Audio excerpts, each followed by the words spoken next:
todo el mundo, a todas y a todos, y nada, muchísimas gracias por acompañarnos.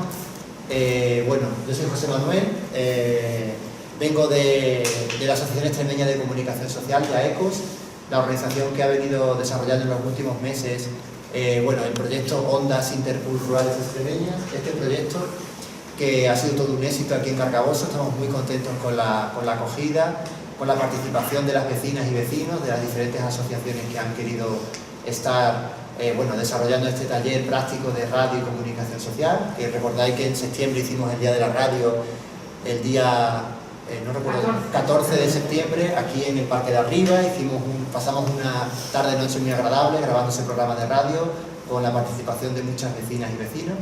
Y bueno, dentro de este proyecto de Ondas Interculturales, pues tenemos una sesión, digamos, para conocer diferentes aspectos del periodismo y de la comunicación junto a los derechos humanos. Y para ello tenemos a Ana Grajera, que es una compañera y amiga, compañera de facultad y amiga también, y bueno, también una comunicadora audiovisual comprometida con los derechos humanos, con la transformación social, con una visión crítica del mundo en el que vivimos y con la idea de transformar, de mejorar, pues, bueno, aquello que está peor, ¿no? Pero antes, si os parece, de dar paso a Ana, que bueno, que ella va a hacer una explicación, que ella además quiera que sea lo más participativo posible. Tenemos aquí al compañero y amigo Jakob, que viene de Estonia, ¿no? De Alemania. Perdón, de Alemania, y viene, bueno, haciendo una ruta junto a su padre y junto a unas compañeras, y que nos va a contar el por qué está aquí y nos va a contar cuál es su reivindicación. Así que cuando quiera.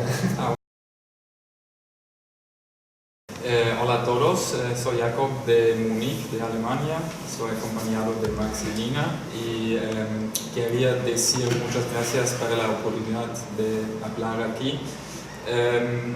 Llegué aquí en el pueblo ayer y me sentí muy bienvenido desde el inicio y sí, me gusta mucho aquí.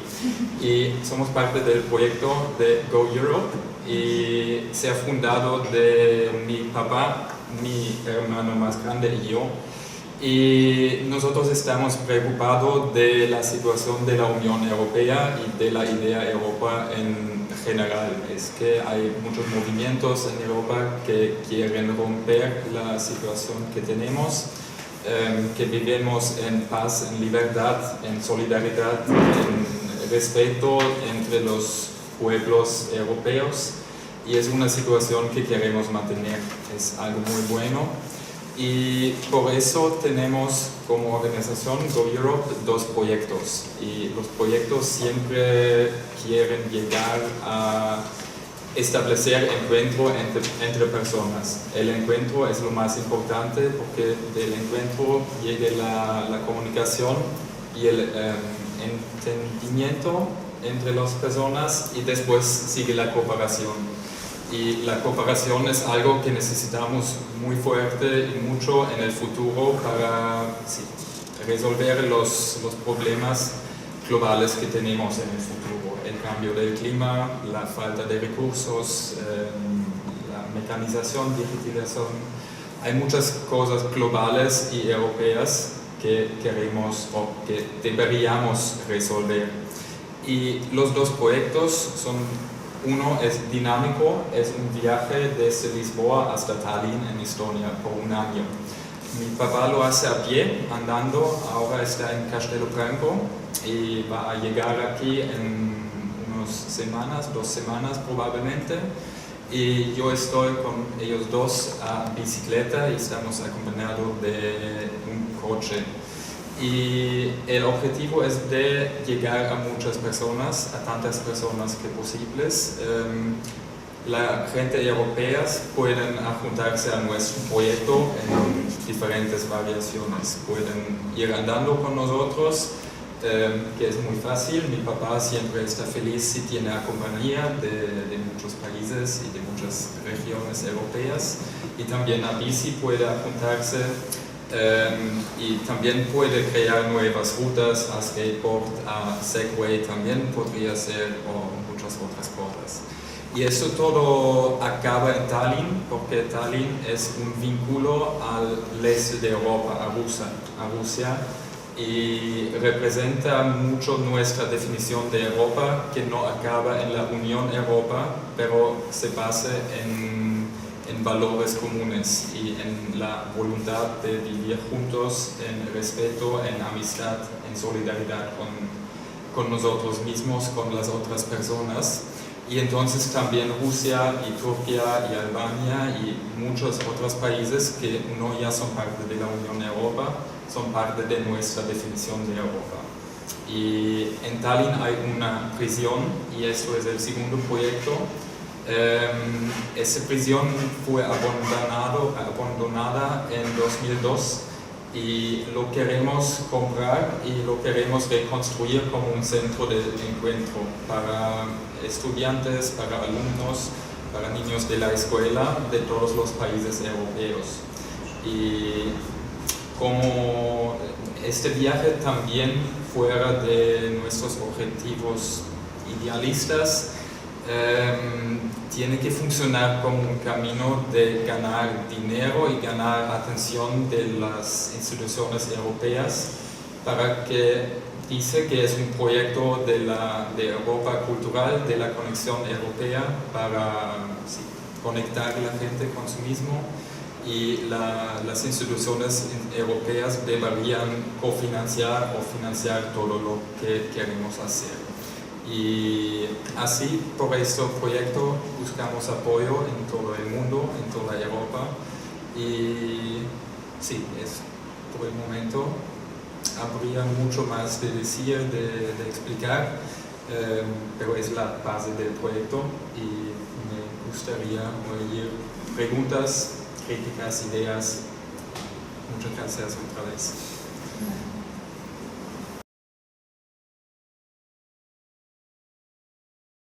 Le confesaba a Pizarro, y también lo hago con vosotros ahora y con vosotras, y cuando daba clase lo confesaba igual ante mis alumnos, que en realidad lo que me traigo es casi una mini guía de conversación, porque tiendo a la dispersión.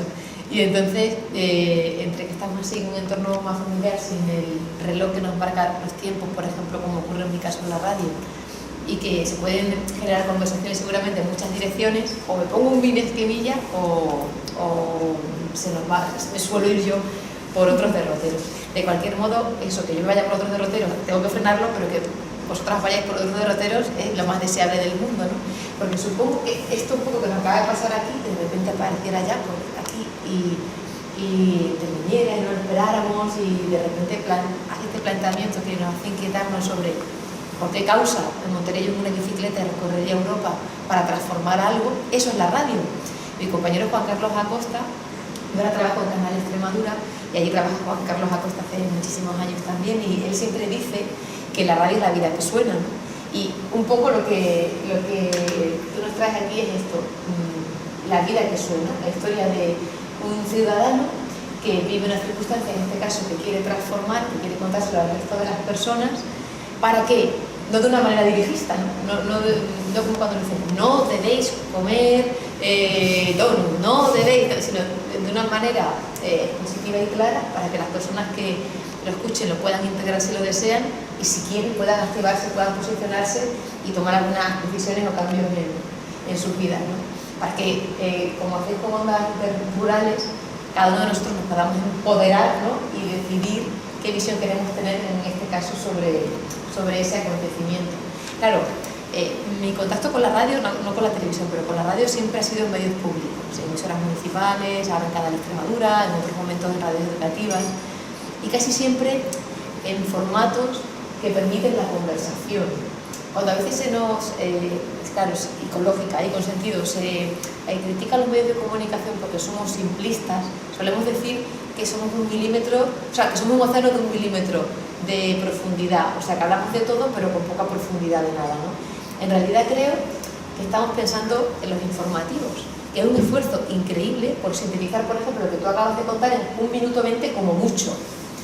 Claro, ¿quién de nosotros podría sintetizar lo que acaba de contar él, Jacob, en 1 minuto 20? Ya de hecho, él ha hecho un resumen de un proyecto mucho más grande, ¿no?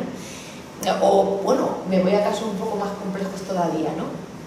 ¿Quién puede contar en 1 minuto 20 la situación entre Israel y Palestino? Bueno, o algo más cercano, lo que nos pasa con el tren o lo que pasa en Cataluña. ¿Quién lo puede contar en 1 minuto 20 sin perder matices? A mí me parece la cosa más difícil del mundo, por eso admiro mucho a los compañeros que trabajan en informativos, intentan hacerlo cada día.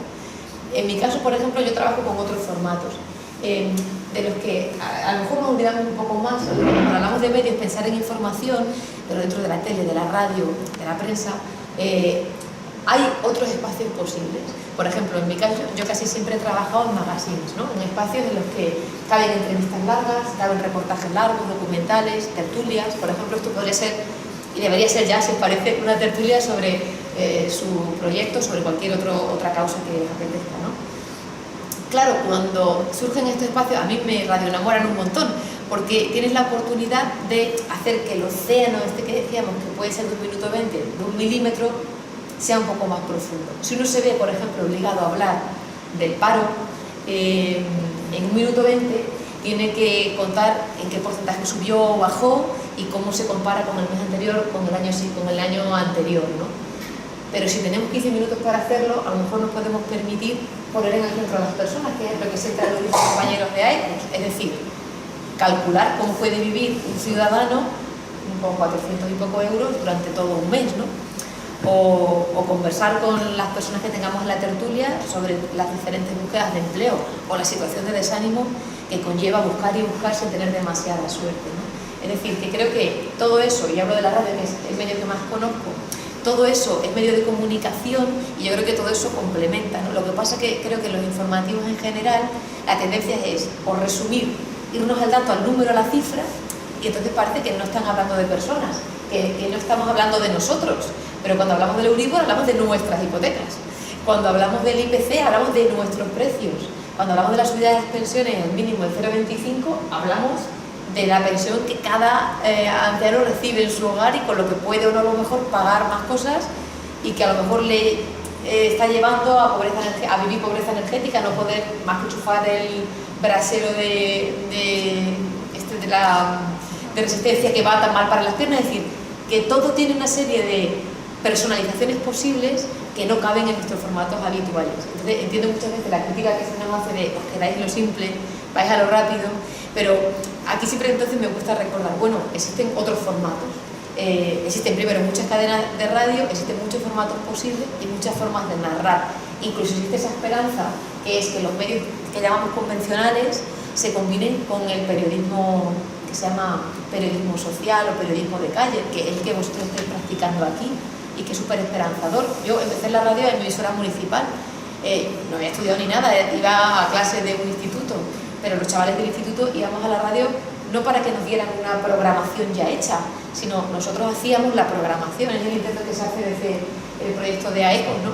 Que nosotros no seamos invitados a un programa de radio que dirigen unos profesionales solamente, que también, pero que nosotros hagamos programas de radio desde nuestra mirada, desde nuestra narrativa, y nosotros seamos los que les contemos al resto.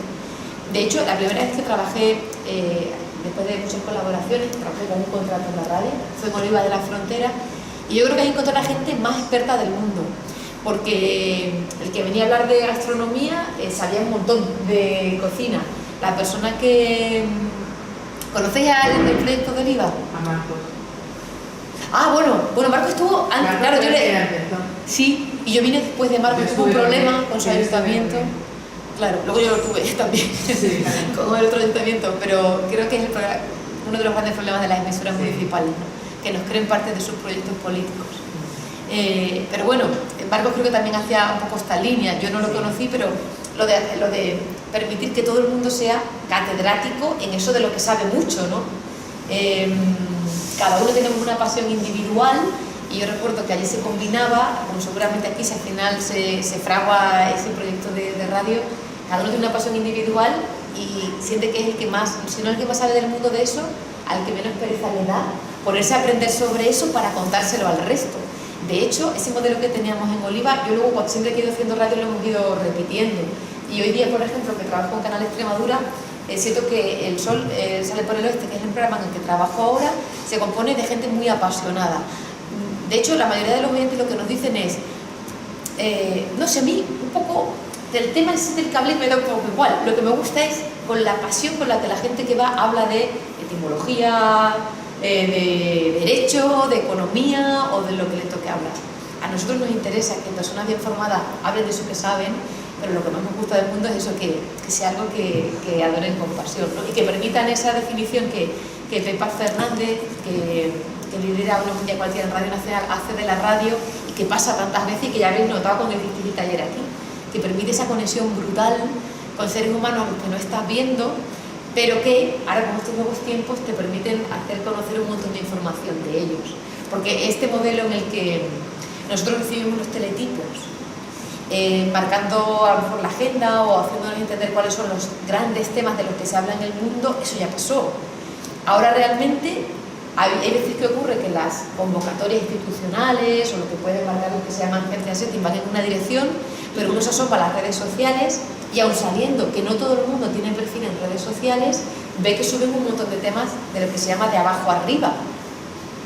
Y de cada vez más para nosotros es una fuente de información, también de ruido, ¿no? Porque hay tanto que uno tiene que cribar, pero es cierto que te permite sentir un poco el pálpito y el latido de lo que hay en la calle. Veníamos hablando en el coche de, por ejemplo, la manifestación oficialmente convocada en torno a la reivindicación de un tren digno para Extremadura y de una reivindicación que no es oficial, pero que, por ejemplo, en redes sociales está teniendo un enorme eco, ¿no? La manada de lobas y lobos en contra de la manada de violadores y del juicio en torno a esa chica violada a los Sanfermines, cuando se supo que, bueno, que el juez correspondiente admitía como prueba una investigación de un detective hacia la chica y demás, ¿no? Y que se cuestionaba su felicidad o su estado de ánimo una vez había sido violada, ha surgido un enfado colectivo en redes sociales que se ha convertido en una manifestación que estará teniendo lugar más o menos a esta hora en Madrid, y no ha sido convocada por nadie, por una institución o por un colectivo, por una asociación, sino por un grupo de gente muy enfadada que se ha conectado a través de redes sociales y que ha convertido en algo muy noticioso y realmente creo que muy con todos los requisitos para ser noticia, pues importante, actual, novedoso, incluso trascendente por lo urgente de la agresión hacia las mujeres, lo ha convertido en noticia y ha surgido de abajo, ha surgido de nuestras bases y de la sociedad civil. Entonces ahora se vive un momento apasionante total, porque de lo que se cuece abajo se reflejan las redes y ahora somos nosotros los que hemos sido informadores clásicos toda la vida, los que estamos obligados a bucear por ahí y a pisar mucha calle y mucha red, que es reflejo de calle, para colocar en apertura de informativos lo que también es noticia, ¿no? Algo muy... Bueno, ya habéis recibido la formación, pero ¿ya habéis hecho radio de manera continua o todavía no? No, continua tanto. Pues hay una serie de efectos secundarios inevitables que vais a tener cuando esto ocurra. Una de estas conexiones maravillosas con personas a las que no veis. Yo, por ejemplo, le decía a Lorena, yo a Lorena nunca la había visto, pero la entrevistaba un montón de veces con lo de los huertos, los jardines y tal, y era como, Dios mío, quiero ir a Carcaboso a conocer todo eso, ¿no? Y mucha gente a lo mejor no va a conocerla nunca físicamente, ¿no? Pero ha conocido una forma de mirar el mundo a través de la radio. Nosotros, si esto fuera una tertulia, hemos conocido una forma de mirar el mundo, algo que a lo mejor nunca nos habíamos planteado, coger la bici para algo así, a través de un encuentro de comunicación, que en definitiva es lo que se reduce la radio. Mi compañero Antonio López dice que es como un taxi en el que se sube mucha gente y que te permite alucinar con la cantidad de formas de vivir y de planteamientos de vida posible. No es una invitación a vivir de esa manera, sin embargo te remueve por dentro, porque te hace cuestionarte si tú quieres seguir viviendo como vives, ¿no? Y ojo que nosotros solemos hablar del espacio muy cercano, pero intentamos combinar los problemas que tenemos en lo cercano con problemas que nos parecen lejanos. Aquí traemos materia de derechos humanos, pero que en realidad tienen que ver con nosotros. Por ejemplo, tiene que ver conmigo los desplazamientos forzosos que hay en Bangladesh. Pero no recuerdo una ponencia que a la que fuimos los dos, Juan Hernández. Pues digo, mira, pues yo es que haya gente que se va de Bangladesh y que huya en calidad de desplazar forzosos, no sé yo qué tengo que ver, ni qué puedo hacer yo por ellos. Pues resulta que sí que podemos hacer mucho por ellos. Si simplemente nos quedamos en el dato de hay mucha gente que huye de Bangladesh, pues seguramente entendamos que no. Pero si a través de los medios de comunicación y de los proyectos de comunicación que habéis vosotros en ellos, intentamos profundizar y hacer relaciones, veremos que sí. y le plantearemos a nuestros oyentes que tiene que ver y que hay decisiones que toma cada día que hace que eso ocurra o que no ocurra, y puede ser cómplice con ello o no. Y cuando eso pasa, no seremos dirigistas, no le estaremos diciendo tienes que hacer esto, pero le estaremos permitiendo conocer esa parte de la realidad para seguir siendo cómplice o no. Lo que ocurre en Bangladesh brevemente es que bueno, allí es donde más industria textil se mueve, creo que en el mundo, pero claro, las condiciones laborales son condiciones de esclavitud para las personas que trabajan allí, en muchos casos también niños muy chiquitillos que se dejan los ojos, que se dejan la motricidad fina en lo que hacen, ¿no? ¿Cómo será la cosa? Que se van del propio país porque aun teniendo trabajo, que he visto que los de China tienen trabajo, ¿por qué se van? Porque ¿cómo será el trabajo? Que se ven obligados a ir de ahí, eso unido al desplazamiento climático que se llama, ¿no? Como las condiciones que hay. Cuando yo voy a determinadas tiendas de ropa y miro dónde están hechas, muchas están hechas en India, muchas están hechas en Bangladesh, en Pakistán, y digo, ostras, podemos tirar por el recorrido corto de decir, es que si no lo compro esto, les dejo sin trabajo. Pero entonces, alguien más conocedor del tema, a lo mejor que invitemos a la radio, nos recuerda que no les estamos quedando sin trabajo, que les estamos quedando sin esclavitud. Y a lo mejor nos podemos plantear comprarnos menos ropa o no comprarla en esos lugares, o recordar a nosotros mismos que cuando nos ponemos esa ropa, nos estamos poniendo ropa con botones cosidos por niños esclavizados. Y que si estamos comprando muy barato, es que no podemos comprar una camiseta por 3 euros y pensar que hemos tenido el chollo de la lotería porque hemos tenido suerte y nos hemos encontrado una ganga. Si una camiseta vale 3 euros, algo raro hay, ¿no? En realidad, todos lo sabemos, que los medios de comunicación, que la comunicación que hagáis vosotros desde aquí, visibilice eso para que quien se compre esa ropa por lo menos sepa con qué está siendo cómplice, yo creo que es de enorme utilidad pública. Y hay que considere que hacer radio y escuchar radio se convierte un poco en una escuela de vida, porque si esto fuera una entrevista a Jacob, todos nosotros y todas nosotras habríamos leído un montón sobre su proyecto, para hacerle preguntas, para preguntarle cómo lo está viviendo él, para saber más de esa antigua prisión. Y eso, el recorrido previo y hablar con gente que nos permitiera que esto fuera una conversación plural, ¿no? Saber con gente que lo ve igual y que lo ve distinto como él, nos habría enriquecido un montón. Incluso que luego no pudiera venir a la entrevista porque se refería a cualquier cosa, ¿no? Me gustaría conocer, y ya incluyo también en la conversación, desde vuestro punto de vista, a margen de estas cuestiones a lo mejor que se han podido ir planteando ya, cuando escuchéis la radio o cuando pensáis en este medio de comunicación, ¿para qué creéis que sirve?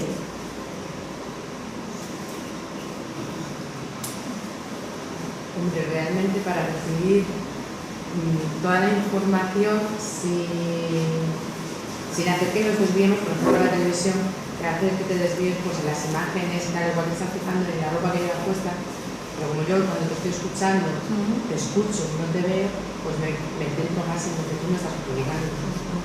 Vale, una comunicación que puede ser más profunda en cierto sentido, ¿no? Que te llegue más, que sea capaz de llamarte más la atención.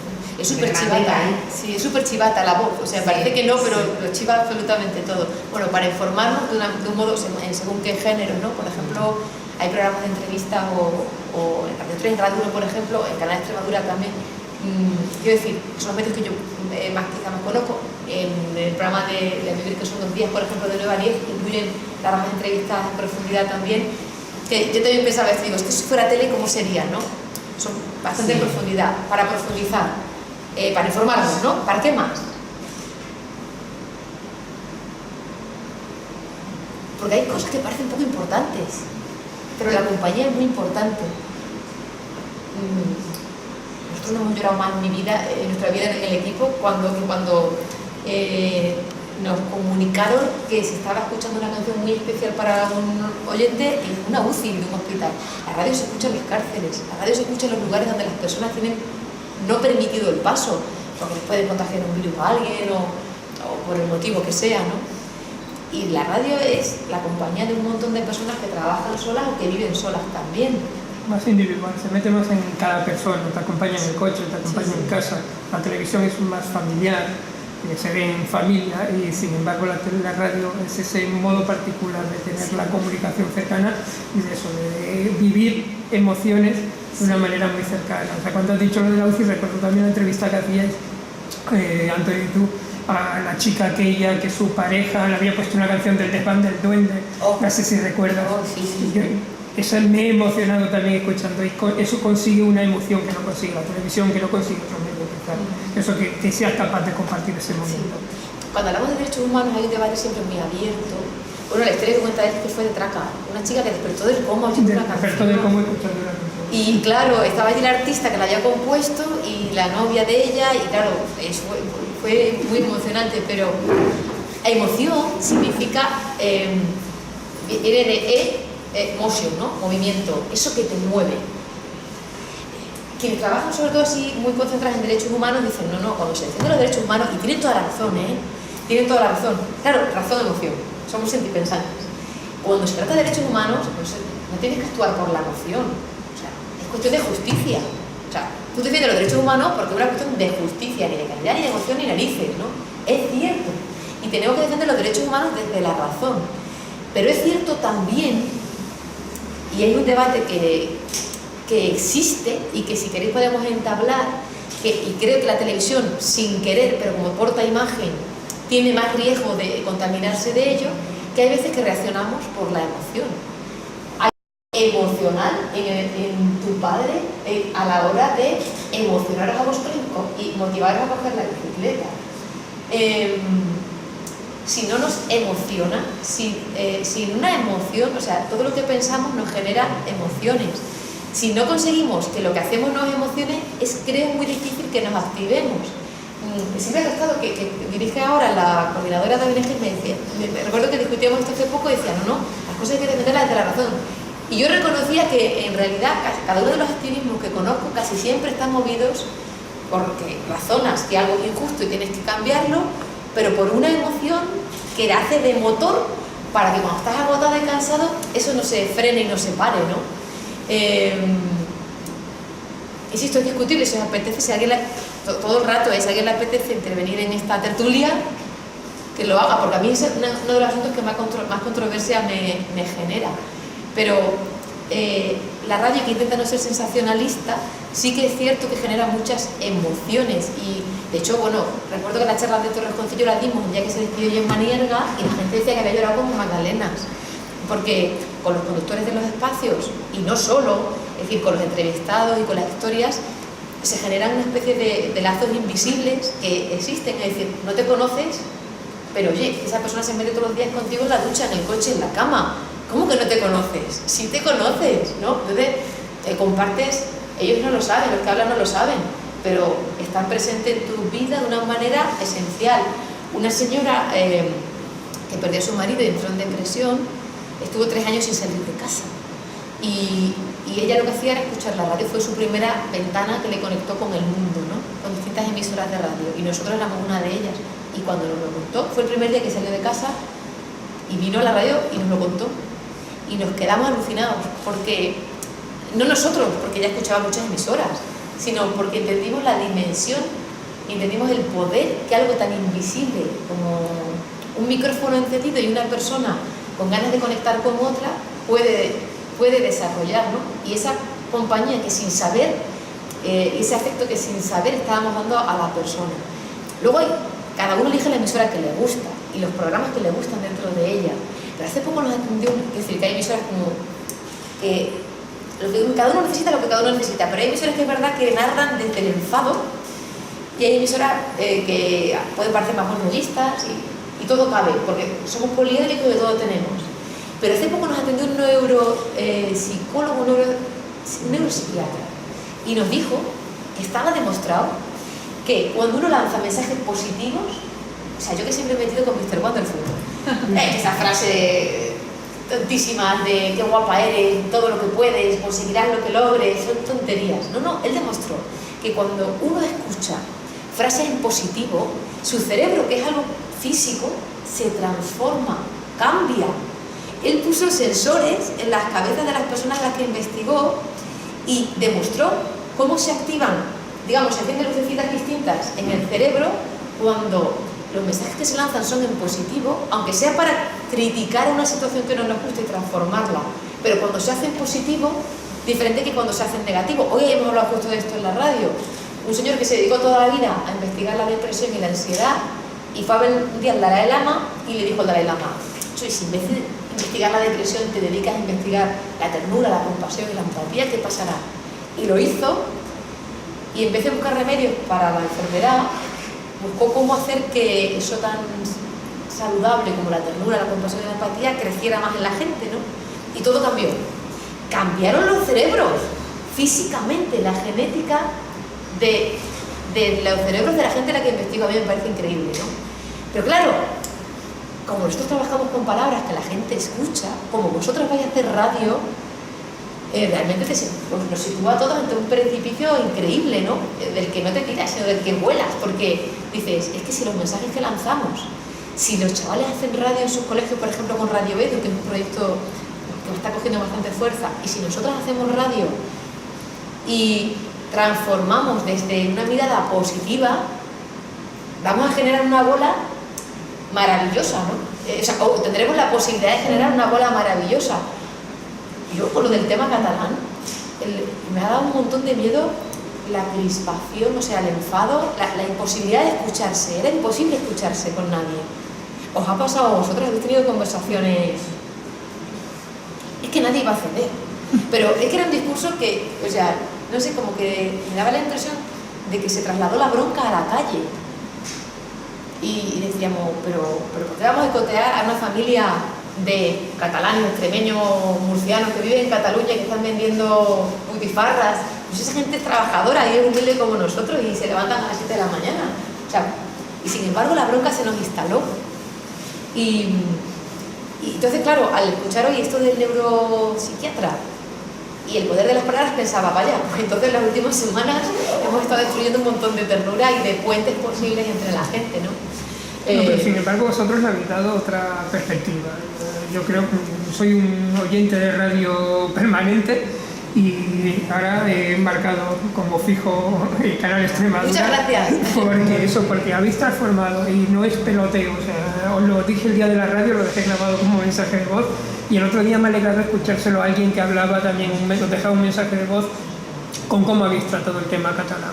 O sea, que creo que es la forma en la que se tiene que tratar la radio, ¿no? Esa objetividad, pero esa objetividad desde la ternura, de intentar comprender la otra parte, de llamar a alguien que estaba en Reus, me parece que fue, no sé cuánto, y que os contase cómo lo había vivido, pero ese formato de hablar desde la ternura creo que hace que la gente recupere el sentimiento por la radio, la emoción, recupere la palabra de antes, que recupere la emoción, porque es muy, muy importante que te emocione la radio y que puedas comprender todas las partes y que no colaboremos, como están los medios de comunicación ahora contribuyendo a la crispación. Todos son tertulias muy crispantes, siempre se hace desde el punto de vista del enfado, del posicionamiento ideológico, aunque sea plural. O sea, podemos hablar de que hay televisiones y radios que sean plurales que permiten las dos partes, pero las dos partes confrontadas, no las dos partes hermanadas. Y yo creo que, sobre todo en El Sol, habéis conseguido eso, que las partes sean comunes, sean humanas. Humanidad, la radio es humanidad, y tenemos que recuperar la humanidad de la radio. Y creo que no, que ahora vendemos una comunicación que es mucho más crispante, mucho más enfrentada. Y eso es lo que tenemos que buscar, emoción y humanidad. Pero en todos los sitios, ¿no? O sea, me refiero, en la cole, no sé, cada uno en su ámbito. Es que hay grupos de madres y padres de WhatsApp que con el tema catalán también tenemos que decirte que también son medios de comunicación los grupos de WhatsApp. Y Juan Carlos dice una cosa que, claro, que me parece muy importante, lo de comprender. Cuando estéis haciendo radio, hay temas que voy a llevar este tema, pero es que yo de este tema no sé nada. Bueno, pues es la oportunidad, aprender de ese tema para luego dar con expertos que te lo expliquen mejor todavía y seguir aprendiendo con ellos en antena al tiempo que lo escuchan nuestros oyentes. Y una de las cosas más interesantes que nos han escuchado, que nos han enseñado los compañeros de Plena Inclusión, que hace tiempo compartimos tertulia, es un proyecto que tienen de lectura fácil. Y el otro día decíamos, madre mía, qué equivocados estamos. Ellos intentan traducir a un idioma entendible por todos, pues la información de los bancos, la información de los juzgados, de los políticos, de los programas electorales, de determinados libros y tal, ¿no? Y claro, según lo iban contando, es que yo, que no tengo diagnosticada ninguna discapacidad, necesito esos manuales, pero cuando me llegan cartas del banco no me entero de nada, y del juzgado ya ni os digo, ¿no? Y eso, creo que de Hacienda, comentábamos con el coche, hay un montón de casos y decimos, pero ¿por qué nos creemos más intelectuales? Uno, por ir de enfadados por la vida, como somos más interesantes porque vamos con el ceño fruncido, ¿no? Es como que la alegría es simplona. Y creo que no, que la alegría es mucho más difícil mantenerla que el estado de enfado. Y dos, si no se te entiende es que eres más listo, es que eres más inteligente y más intelectual. Y después de un montón de años hablando con gente que es muy lista y no tanto, creo que la gente más inteligente y mejor formada es aquella que te es capaz de explicar una cosa muy difícil de una manera muy sencilla, como para que la entienda un extraterrestre que acabe de llegar. Pero en general no tendemos a eso en casi ningún ámbito. En la información que nos mandan, la factura de la luz, ¿alguien la entiende? Y nosotros un poco reproducimos ese modelo, porque claro, los medios somos espejo de la calle, somos calle, ¿no? Somos ciudadanos, y al mismo tiempo, a veces se nos olvida, pero por cómo reflejamos la calle, generamos transformaciones también. Somos espejo y elementos transformadores. Entonces, somos espejo y como espejo que somos, pues, por ejemplo, el machismo que lo llevamos tan dentro inoculado, tan metido a hierro desde los primeros años de nuestra vida, lo tenemos incorporado. Entonces siempre añoramos que haya presentadoras gordas y presentadoras viejas en la tele, porque hombres de mucha edad y gordos y feos tenemos, pero presentadoras gordas y feas no tenemos. Y no entiendo por qué, o sea, y a veces en nuestra forma de hablar, cuando hablamos en femenino y alguien nos matiza, ¿no? Hay hombres también, bueno, es que hablamos de las personas, o hablamos de la mayoría, o sea, reproducimos las enfermedades de la sociedad en la que vivimos porque somos parte de ella. Entonces somos espejo y lo, digamos, lo que contamina, lo que no respeta la diversidad, lo reproducimos. Y al mismo tiempo corremos el riesgo de, cuando estamos transformando, pues eso, transformar intentando ser dirigistas, intentando decir a la gente lo que tiene que hacer. Y en ocasiones, y esto es una opinión personal, intentando, y esto desde las radios, vosotros municipales lo podéis trabajar un montón, intentando que cada persona tome conciencia y piense por sí misma.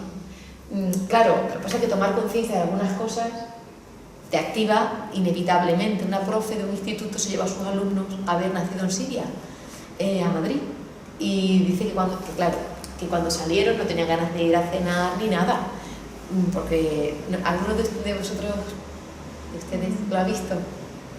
Es un documental pues bastante durillo y muy bien elaborado sobre las personas que provienen de Siria, ¿no?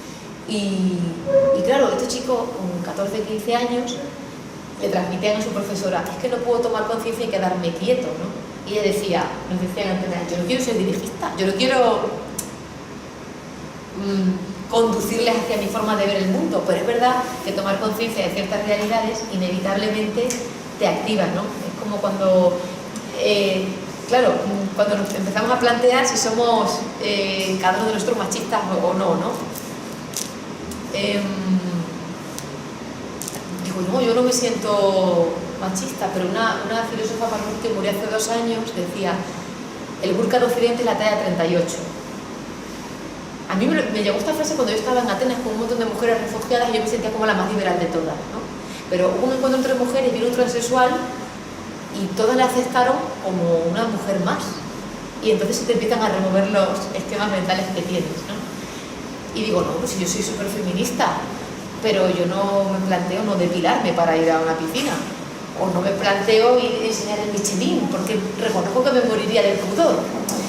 ¿Es una decisión personal? No, es puro miedo al comentario ciudadano que pueda haber. ¿Hasta qué punto yo, cuando abro el micro, no transmito también eso? ¿Tenemos los que abrimos el micro que intentarnos evaluar para no reproducir eso, o por lo menos para cuestionarlo abiertamente y en público? No sé, yo creo que se abren como muchas autorrevisiones y muchas contradicciones personales que nos cuestionan y que puede hacer que muchos oyentes, sean 2 o sean 5.000, se cuestionen más cosas sobre la manera de vivir que tenemos.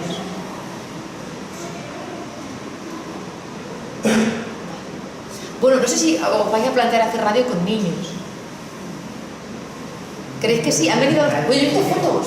Hubo un proyecto, el proyecto Garbeo, que que hicieron ya algunas pruebas sonoras con ellos y la verdad es que han sido los que mejor han respondido, ¿eh? Sí. Bueno, ahí hay madres de niñas que han participado, ¿eh? Sí. Yo sí lo usaba mucho. ¿Y qué hacían? Escuchar ruido, porque ahora ponían que luego nos mandaban por, no sé dónde lo veíamos, como que por la página de un disco grabado luego con sonido real. eran sonidos, eran todos sonidos. Cuando y eso. salen a la carretera y grababan el ruido que hacían los coches pasando la carretera. Sí, O claro, el ruido de agua. Sí, exactamente, era esa cosa. Pero eso, ponerse los cascos y escuchar, ellos era una cosa. Eso es maravilloso, ¿eh? Porque hasta ahora, y los compañeros de Radio Edu, hicimos un encuentro con profes que tienen radios en sus coles. Y claro, analizábamos un poco lo que se solía hacer y había un elemento en común que India Vera, que es una compañera que dialoga de una manera muy esencial con los niños, tiene muy viva la parte de niña que es y nos la reviva a todos. Bueno, ella visibilizó, y es que normalmente cuando hacemos radio con niños, porque la radio vale para todas las tallas, o sea, nosotros hacemos radio con las abuelas, la hemos intentado hacer con niños, creo que a veces bien enfocada y otras veces a lo mejor no tan bien, cabe todas las tallas posibles, ¿no? Porque como una caja de preguntas, todo lo que metamos dentro le va a ir bien. Y los niños son catedráticos en muchas cosas, en grabar sonidos de la carretera, pero solemos ponerle, o la mayoría de radios educativas suelen poner a niños a hacer radio de adultos, o sea, a hacer informativos, a leer noticias. Y claro, los niños se aburren. Un rato es divertido porque jugar a ser mayor, bueno, pero al final es un radioteatro y no rueda. Claro, eso ya lo hacemos nosotros, o sea, esta radio ya para ellos está caduca. Es lo que hacen los mayores, igual que a nosotros lo que hacen nuestros padres nos parecía un poco de aquella manera cuando éramos niños, a ellos seguramente lo que hacemos nosotros les genera un poco de diferencia, más allá, insisto, del juego este de jugar a ser mayor. Entonces, de repente, cuando India llega a nuestras vidas y baja el micro a su altura, o sea, y no hacen radio de adultos que miran desde arriba para abajo, sino que situamos el micro y nos situamos a la altura de ellos, empieza la maravilla. O sea, desde mi punto de vista empieza, claro, la capacidad de que nosotros nos sintamos niños porque ellos son los que narran y ellos construyen. Estos niños narraron desde la carretera. Nosotros, por ejemplo, hablamos con Jorge, un niño de Cáceres, y le dijo: India, enséñame Cáceres. Y no enseñó ni el Arco de la Estrella, ni ningún museo especial que ya hay en la parte antigua de Cáceres. La llevó por las calles que a él le gustan, porque hay un perro. La calle favorita de Jorge es una calle en la calle Eco. Dice: India, esta es mi calle favorita, di hola. Y hola. Y claro, empieza a rebotar. Claro, para un niño que en una calle tenga eco es la octava maravilla, ¿no? Es su recorrido, y es la realidad, es el Cáceres de Jorge, pero seguramente no es el recorrido que hubiéramos hecho ninguno de nosotros como adultos. Y otro mini error que detectamos en las radios educativas, no sé si se podrá reproducir o no en vuestra radio, lo digo por si acaso todos tenemos ego, ¿no? Y a todos nos puede ser tentación, es buscar la viralidad como objetivo. O sea, en realidad algo se convierte en viral porque es bueno, porque es original y porque ha surgido de manera espontánea, pero cuando intentamos construir cosas, contenidos, para que se hagan virales, se tengo la sensación como de que se pierde la chicha, ¿no? Como que pierde el sentido, pierde la autenticidad. Entonces yo os invito a que colguéis un montón de cosas en las redes, porque es por donde más nos comunicamos hoy día a las personas, ¿no? Por WhatsApp, lo que queráis. Pero si lo hacéis con la intención solo de ser vistos por un montón de gente, a lo mejor dejéis de hablar de la manera en la que os gusta hablar o de dejar que la espontaneidad surja. Por ahí hay que trabajar con el niño o la niña del principio, porque el problema está en que les hemos convencido de que lo bueno es lo viral. Sí.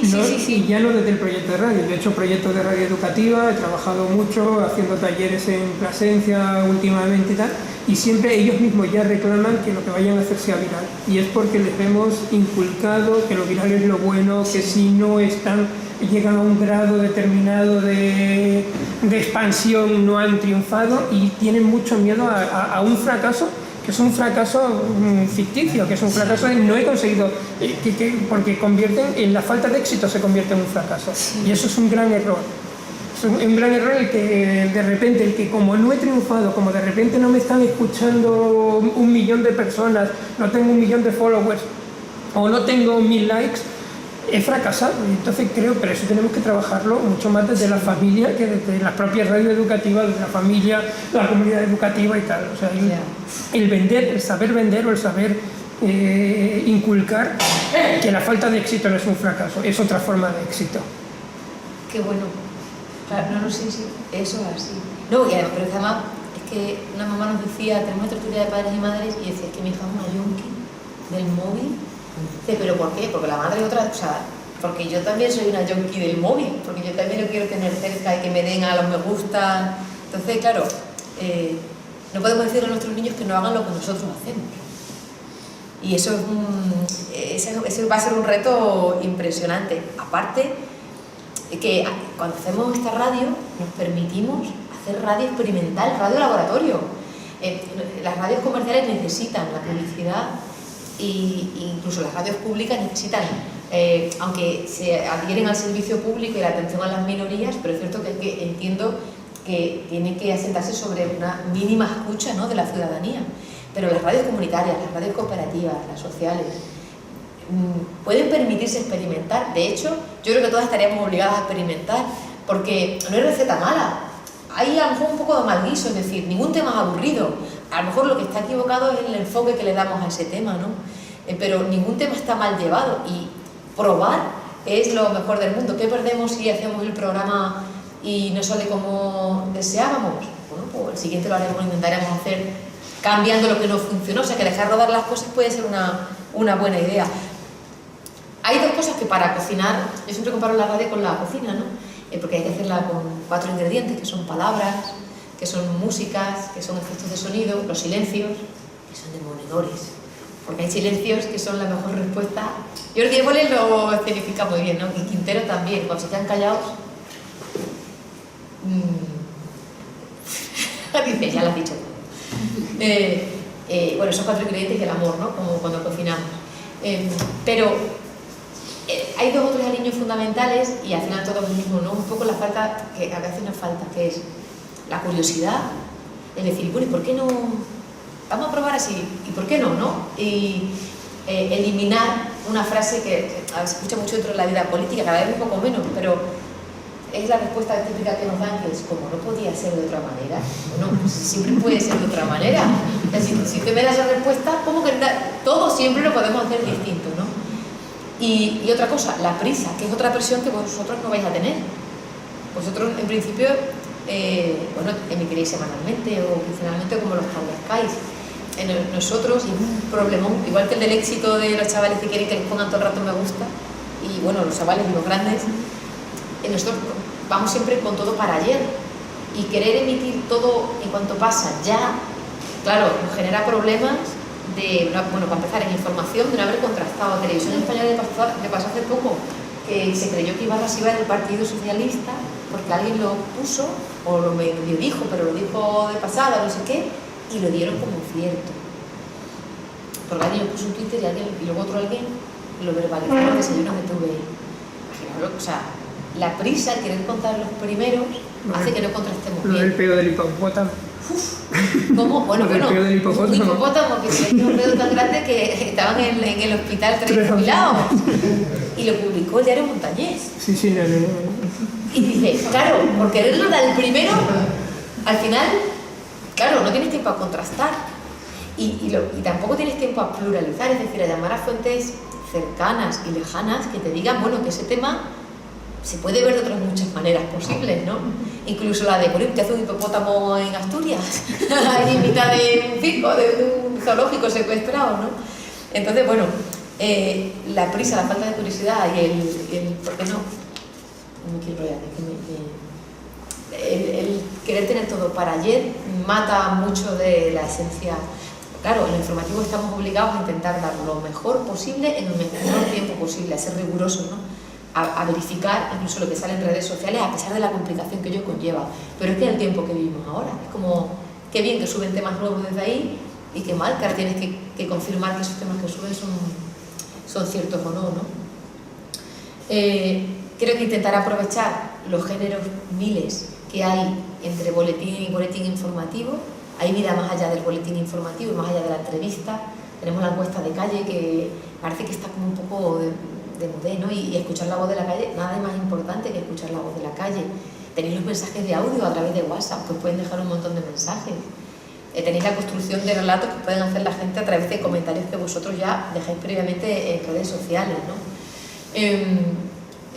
Tenéis la oportunidad, creo, de intentar, cuando tratáis los temas, de no ser paracaidistas, es decir, o sea, yo por ejemplo podría hacer una crónica de Carcaboso, pero yo soy una paracaidista que acabo de llegar. Tendría más sentido que quien hablara ante un medio de comunicación no fuéramos ni él, ni quizá ni yo, sino vosotros que vivís aquí, que podéis contar las cosas que se viven aquí. Y sin embargo, por ejemplo, en informaciones internacionales, cuando se hacen envíos especiales, no nos habla un cronista que lleva allí viviendo en Nueva York 3 años, sino habla una persona enviada solo para esa guerra, a la que a veces, nos dicen ellos mismos, les envían desde la redacción desde Madrid las cosas que están pasando, porque estás en mitad de la selva, tú no sabes quién ha combatido a quién en qué guerrilla. Entonces, vosotros tendréis la oportunidad de hacer eso y de algo muy bonito, que creo que es incluir en vuestra programación contenidos actuales. Última hora, se ha cortado el agua, no tenemos agua, o la luz se va a cortar a partir de tal hora, cosas útiles, ¿no? Que son importantes y que son noticias porque son novedosas. Cosas importantes, es decir, temas de conversación que estén recorriendo, brotando por dentro y que os parece importante compartir con otros compañeros que no lo vean igual que vosotros, para enriquecer el discurso, no para ver quién tiene la razón o para convencer al otro, sino para enriquecerte tú. Y yo creo que también sobre todo las radios que tienen menos prisa, o más que las radios, los formatos que tienen más tiempo disponible para poder hablar con calma, yo creo que es súper útil que se aborden contenidos trascendentales. Quiero decir, durante mucho tiempo se nos dijo, por ejemplo, en las facultades de comunicación, que no se hablara de suicidios, porque eso provocaba que si alguien estaba con la idea en la cabeza en su casa oyendo la radio, si tú hablabas de suicidio, eso le motivaba a hacerlo. Si dabas la información de que alguien se había tirado por una ventana, por ejemplo, que eso ya como que le daba la idea y lo hacía, ¿no? Entonces, en los códigos deontológicos y los manuales de estilo de muchos medios era como, bueno, se dice una mujer ha perdido la vida y se deduce que es suicida, pero no se pronuncia, no vaya a ser que provoquemos un mal mayor. Bueno, las últimas 2 décadas, lo que pasa es que ha costado mucho que llegue el discurso, las sociedades de psiquiatras insisten, no, que los problemas, porque es la principal causa de muerte en jóvenes en nuestro país, por delante de los accidentes de tráfico, insisten que no, que los problemas no se solucionan tapándolos y no verbalizándolos. Lo que tenemos que hacer es hablar de la existencia y del derecho a vivir, del derecho a morir, y sobre todo dejar esa conversación en manos de expertos. Es decir, pues si vamos a dar el dato de que se han suicidado no sé cuántos jóvenes en nuestro país, intentar dar la voz a los profesionales que te dicen a quién tienes que llamar cuando te están brotando esos deseos, ¿no? Que hay teléfonos de la esperanza, que hay profesionales capacitados para reconducirnos si tenemos ese pensamiento, capaces de reconducirnos hacia el deseo de nuevo de vivir. O sea, no se trata de no tocar algunos temas, sino de tocarlos de tal manera que estemos aportando algo, ¿no? Nosotros teníamos una tertulia de artistas en su momento y ellos hablaban de cuestiones que, pues, si existe el amor para toda la vida o no, o del sentimiento de culpa con el que cargamos gran parte de nuestra vida, o bueno, de muchísimos asuntos que sentíamos que no eran noticias, que no era para abrir un informativo, que no era un dato, pero que cuando lo escuchábamos, en este caso Antonio y yo como radio oyentes, porque ellos eran los que llevaban la batuta, pues sentíamos que nos hacían así como cosas por dentro, ¿no? Y ahora, por ejemplo, mucha gente habla de mindfulness, de transformación interior y demás. No sé si es una moda, no sé si es una necesidad de este tiempo, si es un producto de que como el capitalismo nos ha enfermado, ahora el capitalismo se inventa la receta para sanarnos, no lo sé. Pero es cierto que cada vez notamos como más interés hacia ese tipo de contenidos que parecen un poco inútiles o poco noticiosos, pero que para nosotros son también esenciales, ¿no? Porque nos hacen plantearnos cómo queremos estar en este mundo nuestro. Estuvieron unos chicos estudiantes de filosofía el jueves en la radio hablando de la filosofía y te lo comías a veces porque decían, es que yo me rayo, Claro, a esa edad, a los 16, tú quieres saber qué quieres ser en el mundo. Tú quieres situarte, ¿no? Y tomar ciertas direcciones. Entonces la filosofía se convierte en algo esencial. Pero a los 16, y a los 30 y a los 40. Entonces yo creo que se incluya es muy interesante. Y sobre todo que incluyamos a todos, ¿no? Que incluyamos las voces, no de los portavoces. Una socióloga que se llama Teresa Alzás consiguió poner en pie un espacio que se llamaba Los Nadies, en respuesta, o sea, los alguien, en respuesta al poema de Galeano que se llama Los Nadies, que son, digamos, los invisibles de nuestra sociedad. Entonces ella no invitaba a portavoces, sino invitaba a personas con SIDA, a personas paradas, a personas con discapacidad, a personas de colectivos que se llaman vulnerables, pero que demostraron tener una enorme fortaleza por ser capaces casi de sobrevivir con algo que es diversidad en el mundo que tiene a todo lo homogéneo, ¿no? Y esa también yo creo que puede ser una parte súper interesante de vuestra radio, o sea, hacer de la diversidad la mayor riqueza de todo. De hecho, no sé si alguno de vosotros, de vosotras, ya tiene alguna idea de programa, de contenido que le gustaría tratar, desde el más intelectual hasta el más sencillo. Oye, que vino un monje budista un día a Mérida, no a la radio, pasó por Mérida y dijo que lo esencial para vivir era comer, beber, expulsar no sé cómo lo llamamos, pues expulsar, ir al baño y desintoxicarse de las toxinas, y dijo cantar, bailar y reírse. Digo, ¿cómo esencial? Como comer y como beber, me dijo. Cantar, bailar y reírse. O sea que los programas de música, ¿por qué han funcionado tanto los programas de radio despertador? Pues yo creo que por el buen humor que tienen, porque son pura alegría y son tonterías, ¿ves? Pues sí, pero es que reírse es necesario. Y contar chistes flojos o no flojos no también. No sé, ¿tenéis alguna idea de cuando habéis estado haciendo algo, han entrado ganas de hacer algo con... ¿Cómo? Que no te he escuchado, pero no, que si por ejemplo tú que has hecho radio antes y te ha apetecido hacer algo, ahora cuando habéis hecho la formación, si has tenido ganas... Yo no he hecho formación, yo me he enterado que había radio cuando me han llamado para que fuera a la radio. Ya fue, Yo no lo sabía, yo no sabía que había radio. Pero como ha sido en verano, no me he enterado de nada. He desconectado. Y echáis de menos, por ejemplo, claro, no sé, creo que incluso algunos de los planteamientos que estamos haciendo nosotros están en continua revisión. Por ejemplo, nosotros hacemos espacios de plena inclusión de los chavales de lo que antes era Prosuba, ¿no? Y un compañero del equipo nos dijo, pero eso no es plena inclusión, eso es un espacio solo de estos compañeros que tienen una discapacidad diagnosticada intelectual. Y yo dije, no, compartimos mesa. Me dijo, no, plena inclusión es compartir tertulia con gente con discapacidades diagnosticadas y no diagnosticadas. Eso es incluir plenamente, ¿no? Y no es hacer a lo mejor una mesa en la que tenemos a un montón de papás y mamás homosexuales, sino en la tertulia de padres y madres que haya de todo, padres con custodia, sin custodia, familias homoparentales, familias homosexuales, hetero, de todo, ¿no? Es decir, quizás nuestra tertulia de abuelas no es un ejemplo a lo mejor de mezcla ciudadana total. Lo que pasa es que eso quiere decir que eso es intocable, porque es el ratito en el que nos sentimos apurrucados por nuestras abuelas, entonces si lo quitamos los oyentes se nos tiran a la yugular. Pero a lo mejor, oyendo radio, habéis echado en falta algún espacio, algún tipo de contenido que pensáis que es necesario y que no se está incluyendo. Y lo podéis incluir vosotros ahora. ¿Cuál sería? Realmente quería escuchar, ¿no? Algo que se debe en nuestra radio. Por ejemplo, Ana, aquí hace poco se ha puesto en marcha con el taller difícil de recuperar historias. No sé si podéis explicar un poquito, que es un tema que seguramente te va a encantar, que va el taller de cultura popular, del saber popular para personas mayores. Se empezó el día 16 de febrero un taller con la Junta de aquí del Pueblo, la Junta Mayor del Pueblo, y era sobre recuperar tradiciones y costumbres de la época. Participaron Juana, aquí son con Juana, sí. Y pues ellas iban contando un poco, iban poniendo por temas, iban contando un poco, y luego al final se ha editado por parte del ayuntamiento un libro con todo recopilado, todo lo que hemos a lo largo de esos meses de taller que se fue recogiendo. Aquí está lo que hablaba Juan Carlos antes de la moción.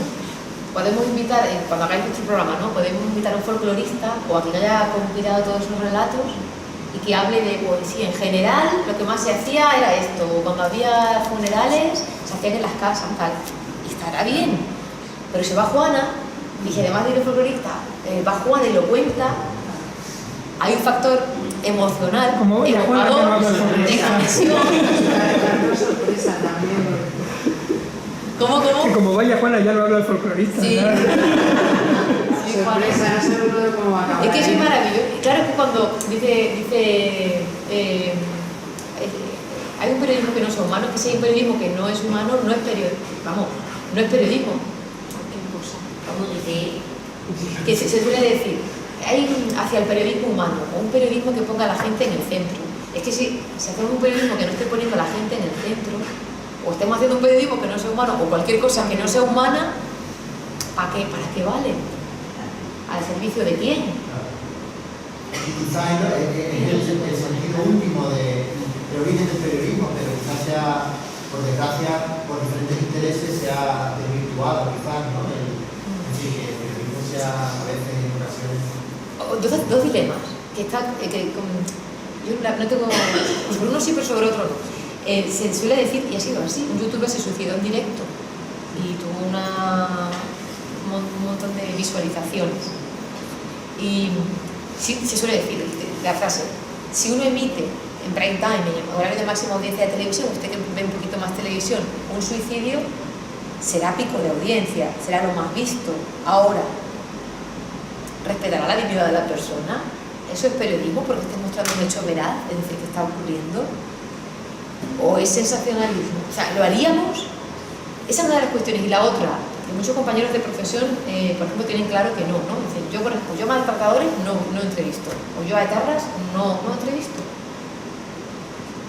¿Vetaríais a alguien? ¿Sentiríais rechazo a la hora de preguntar? Entrevistar es empatizar, es quererse poner en el lugar del otro. Es quererle entender con el riesgo de llegar a entenderle. ¿Sentís que con alguien nos gustaría hablar? Con alguien con quien no hablaría. A quien no le daréis espacio. No, es que esa persona, como es Hombre, aquí maltratador, aquí terrorista, en el ¿no? pueblo no creo. ¿Cómo? Aquí en el pueblo, a nivel de radio de pueblo, yo creo que, por lo menos no creo que... Bueno, y si no, pero tú tienes un arma de poderío masivo que es un teléfono. Tú puedes llamar a quien tú quieras, a Donald Trump. Que igual se te pone el teléfono. Claro, tú puedes llamar a quien tú quieras. Tú puedes llamar a quien tú quieras. de negro, fíjate. Pues la gente más poderosa no es la que tiene, o sea, la gente quizá que nos meten estos dilemas no es la que tiene un cargo.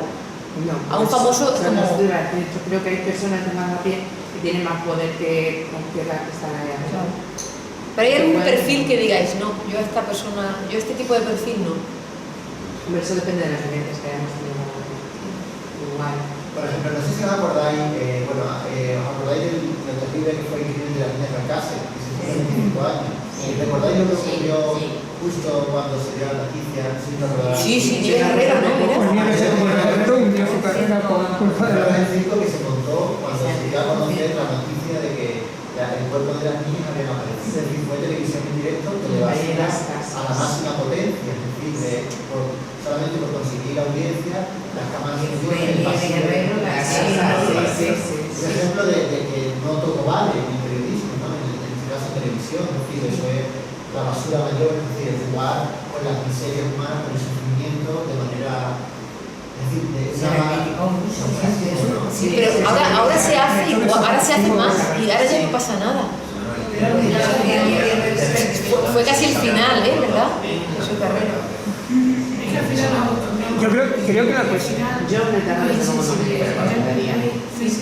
Pero fíjate, ¿cómo te llamas? Pero Verónica, es que dice, nos insensibilizamos. Pero ¿acordáis lo que pasó cuando la Noria emitió una entrevista a la mamá del Cuco?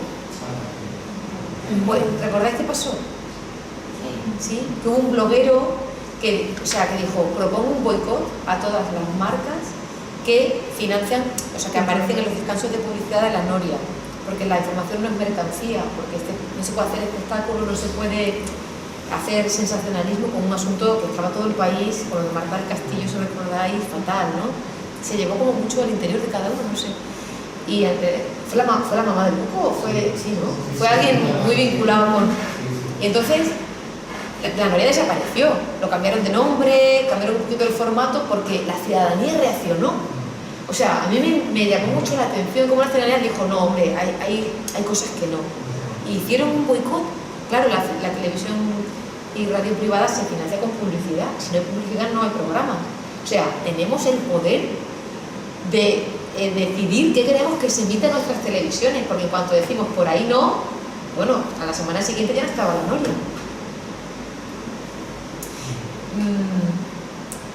Lo de entender lo de entrevistar a gente con el riesgo de comprenderles es muy peligroso y es muy enriquecedor al mismo tiempo. Hace poco nos atendió la hermana de un chico que mató a su padre en Cáceres. Es que no recuerdo su nombre, y que entró en prisión y estaban buscando firmas y todo. Sí, que había habido un caso de maltrato continuado. Sí, toda la vida les habían maltratado a su mamá y a ellos. Y la verdad es que a nosotros nos costaba entender por qué mató al padre en vez de denunciarlo. Claro. Y la hermana, claro, nos hizo así como la cabeza a todos, porque nos decía, claro, es que lo que cuesta entender a todos es que si tú desde niño has sido maltratado, vives con miedo toda la vida haciendo turnos en casa para que la madre no se quede sola, para que el padre nunca le haga más de lo que podría hacerle estando en compañía de los hijos. Si tú creces con esa vivencia, creces con el miedo dentro y con la incapacidad de denunciar, porque se te ha metido dentro eso que te ha repetido de tu padre toda la vida: como me denuncias te mato y le mato a tu madre, ¿no?, antes de ir a la cárcel. Entonces, ella no estaba justificando a su hermano, lo que estaba haciendo no es intentar, claro, mató a su padre. Lo que estaba intentándonos hacer entender al resto de las personas era por qué ellos no habían denunciado antes. Y decía, todo el rato mirábamos a los vecinos deseando que fueran ellos los que denunciaran, y nadie lo hacía, porque antes sobre todo se decía, bueno, cada uno en su casa, que no. Y decía, ojalá alguien hubiera denunciado y nosotros hubiéramos vivido de otra manera. Entonces una señora ya hecha y derecha, tendría 30, 40 años, nos hizo entender, claro, ya un poco era portavoz de su hermano, ¿no? Nos hizo entender, quizá no tanto el asesinato, porque sabe Dios, ¿no?, pero nos hizo entender cómo funcionaban sus mentes. Entonces, claro, hablar con ciertas personas que a lo mejor están a 1000 kilómetros de distancia ideológicamente, ¿no? Coral Herrero es una estudiosa, de nuevo, del tema del patriarcado, del machismo, defiende una cosa que es muy heavy. Ella dice que muchos hombres pegan o maltratan de otras maneras porque no tienen educación emocional, porque las niñas, cuando somos niñas, se nos permite llorar, expresar, ponerle palabras a lo que sentimos, y los niños no lloran, los niños no expresan, no sienten miedo. Entonces, digamos, como dice el libro este del emocionario, ¿no?, nosotras aprendemos a discriminar qué es pena, qué es dolor, qué es rabia, qué es ira, y sabemos nombrar cada sensación y expresarla de maneras distintas. Y decía ella, y cuando a lo mejor un hombre su novia le dice te dejo, siente una enorme pena, pero lo que no sabe ponerle nombre, porque lo siente una pelota aquí en el centro y ya no sabe si es pena y dolor o es rabia o es ira, y como no sé decirlo, además, no es que sean analfabetos, sino como no he sido educado emocionalmente, ¿qué me sale? El puño, o el grito, o el vente va que tú eres mía. Es decir, lo más básico, ¿no? Si uno se educa en la capacidad de ponerle nombres distintos, como los esquimales con el blanco, ¿no?, la capacidad de discriminar una de las emociones, seguramente aprenderá a canalizarlas. Y ella decía, solo si educamos a los niños y a las niñas en la capacidad, igual para todos, de identificar sus emociones, pues sabremos canalizarlas y llorarlas y reírlas como toque en cada momento. Y ella decía, yo creo que va por ahí parte de la explicación de un problema mucho mayor, ¿no? Claro, decir eso es decir, jolines, en el fondo entonces un maltratador es una víctima porque no le han enseñado a llorar desde niño chico. Entonces me siento entrevistar a un maltratador como una víctima de que no la ha sabido educar. Madre mía, es que la radio o la comunicación nos enfrenta a estos dilemas que son tremendos, ¿no? Pero la ética tiene que estar basada en el propósito con el que tú haces la entrevista. O sea, tú entrevistas a un maltratador y si lo que buscas es el sensacionalismo de estoy entrevistando al maltratador de moda, a uno de los miembros de la manada, por poner un ejemplo, y de repente tú como medio de comunicación buscando el superar a los demás medios, buscas entrevistar a uno de los de la manada, pues al final estarás tirando tu ética por los suelos, porque lo que estás buscando es el efecto de los likes de los que hablábamos antes. Pero si tú te esperas 2 meses, 6 meses, un año, que se hayan apaciguado, y te vas y buscas al miembro ese de la manada, le dices, ahora quiero que me expliques, después de que has vivido también una experiencia de haber estado en la cárcel, de haber vivido no sé cuánto y tal, quiero conocer qué te motiva, qué en aquel momento qué era lo que pensabas, cómo te defendías, no sé cuánto, y lo haces desde un punto de vista, de nuevo, humano y emocional, sin el propósito de ser el que destaca sobre los demás, yo creo que puede en un momento dado dar un buen resultado. O sea, estamos hablando de una radio psicológica, de una radio que indaga en la mente de un criminal, de un maltratador, de un violador, y que puede aportar mucho a la gente, porque te está acercando a la gente, a gente que piensa de una manera aberrante, ¿no? Y que en un momento dado puede decir, oye, pues esto puede evitar otros casos, porque esa persona a lo mejor no va a desvelar que le movió aquello. O sea, el propósito tiene que ser el propósito bueno, el propósito de conseguir sacar un rendimiento de una entrevista con una bestia, pero es buscar un propósito bueno. Si el propósito es malo, si el propósito ya nace viciado, que es simplemente buscar el sensacionalismo, estás contribuyendo a darle fama, a darle visibilidad a un esperpento de personas. Yo creo que eso es lo que tiene que ver. O sea, ¿es ético o no es ético el entrevistar a ciertas personas? No, plantéate, ¿es ético o no es ético el propósito por el que yo entrevisto? Creo que esa tiene que ser la clave. Es decir, ¿por qué entrevisto? ¿Cómo voy a dirigir la entrevista? ¿Entrevistar a un etarra? Posiblemente a ninguno le apeteciera entrevistar a un etarra en ningún momento. Pero hay un momento en el que dices, oye, yo tengo que buscar ya, con ETA acabada, con todo un proceso de paz iniciado. Pues ahora llega el momento de intentar evitar que el fenómeno se reproduzca hablando con esa persona y haciéndole un tratamiento a la información, un tratamiento a la entrevista, para que quien lo vea que esa persona empieza a tener arrepentimiento, empieza a tener culpabilidad, empieza a tener los sentimientos que pueden llevar a que la entrevista sea más humana, dentro de la inhumanidad que puede haber tenido esa persona. Entonces, el propósito es lo que tiene que ser ético, no la entrevista en sí. Hombre, es que jueces no somos, pero claro, es delicado. Y aparte, todo el rato has hablado de personas. Y sin embargo, le ponemos la etiqueta, ¿no? El enfermo mental, que nos da miedo porque nos han dicho que en las películas que los esquizofrénicos están diagnosticados. O sea, a mí me da más miedo la gente no diagnosticada. Un esquizofrénico tiene sus medicaciones y tiene sus cosas. El discapacitado, en este caso el maltratador, o el terrorista, o la persona interna en un centro penitenciario. Nosotros a veces establecemos conexiones, siempre intentamos hacer colaboraciones más estrechas. No siempre es fácil, pero en este caso por los controles desde los propios centros penitenciarios. Pero es que son un montón de ciudadanos que viven en una cárcel, ¿eh? O sea, es que estamos hablando de una parte de la población súper grande y que también vive el mundo de otra manera, ¿no? Ha cometido un delito. En las cárceles tenemos a gente, desde que ha cometido la mayoría de delitos vinculados con la droga, tenemos a gente que ha cometido delitos ideológicos, es decir, que ha hecho algo ilegal, pero considera que, por ejemplo, cuando hablamos de desobediencia civil, algunas personas que trabajan por las personas refugiadas, bueno, yo cumplo tratados internacionales, aunque cumpla las normas de mi país, y eso me suponga entrar en prisión, ¿no? Y hay gente a la que le llevan la cena de Zurbarán porque son delitos fiscales y se pueden permitir. Es que hay un montón de ciudadanos posibles y le ponemos la etiqueta a todos de presidiario, ¿no? Y hay personas. O sea que sí, es interesantísimo. O sea, es un taxi el que yo os animo a que os metáis porque os va a enriquecer muchísimo y además súper adictivo. Yo aquí he intentado aglutinar y he hablado un montón, pero por encima de todo, la radio no es hablar, es leer un montón para escuchar. Porque siempre la gente que viene es mucho más interesante que nosotros. O sea, dos creencias. Uno es erróneo. Uno se cree que es muy interesante porque recibe a gente interesante. No, los interesantes son los que vienen, no tú, porque tú simplemente les recibes y les intentas generar un contexto para que puedan, en ese menor tiempo posible, dar mucho de sí. Y otro error, ¿no? También se le pone mucho la etiqueta al comunicador y periodista de es que está haciendo política. Hombre, si quisiéramos ser políticos, ya nos meteríamos en un partido y haríamos política, no es tan difícil, ¿no? O sea, que me refiero que es una vía legítima también. Y sin embargo, que siempre se tiene así como la sospecha de estar haciendo política. Bueno, que lo que nos gusta hacer es comunicación. Ya luego están los políticos para hacer su tarea. Y la nuestra, que es controlarles y estimularles a través de ese control, ¿no? O sea que... Pero sí es cierto también que hay mucha comunicación política.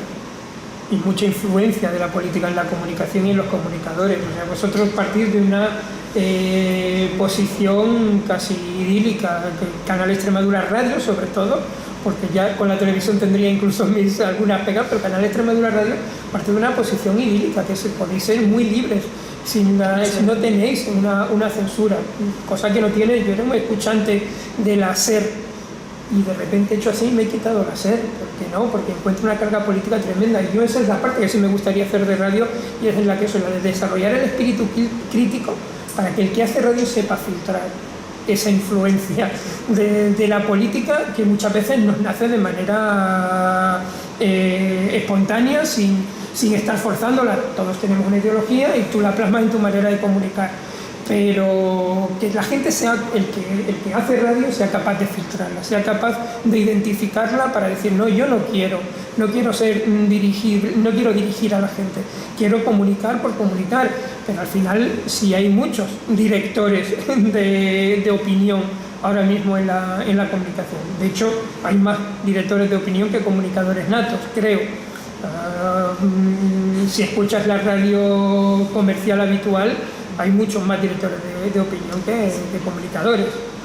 Y encima está demostrado también que cada uno intenta seleccionar la emisora que fortalece cada oyente, intenta escuchar la emisora que como que le da la razón. Pero vosotros que vais a ser comunicadores, el punto sería ese otro.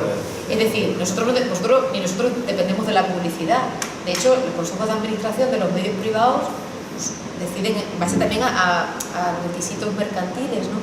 Los medios de comunicación públicos tienen consejos de administración formados por partidos políticos con representación. En principio es transparente lo que tiene que pasar ahí o lo que debe pasar ahí, ¿no? Y sin embargo se les suele criticar más, o se les suele mirar como sospechosos de más prácticas poco profesionales. El punto sería, yo creo que tú dices, yo soy honesto, miro el mundo así. Vamos a incluir en la conversación a gente que lo mire de una manera distinta, no para compensar, sino porque, a ver, ¿qué sentido tiene que tú quieres convencer a la gente para que piense como tú? ¿Qué ganas con eso, no? Por ejemplo, nosotros, Carmen Lleva Lucea, que es una compañera que es animalista, claro, nos tiene removiditos, porque ella da el mismo valor a la vida de los animales que de las personas, y te lo argumenta, y está plenamente convencida y vive en consecuencia. Y le trae invitados. Fijaos, el efecto transformador de los medios. El otro día una chica que a partir de ver un documental de cómo se criaban los guarrinos, que le arrancaban para hacer guarrinos asados, chiquititos estos que venden, le arrancaban los recién nacidos, salía en el documental a cómo le arrancaban los dientes. Y bueno, le impactó mucho, a mí de contármelo ya me impactó. Ella vio el documental y a partir de entonces se hizo vegana y tal, dijo, bueno, yo respeto, pero yo no voy a contribuir con eso. Y se hizo vegana y empezó como a militar en el activismo animalista y tal. Y claro, ellas sitúan el valor de la vida. Y cuando hablamos de experimentar con medicamentos que salven vidas humanas con animales, dicen que no, que están en otro paradigma ético distinto, que no, a lo mejor no coincide con el nuestro, y dicen, madre mía, pero eso es lo estimulante, ¿no? O sea, me refiero, eso me parece la bomba.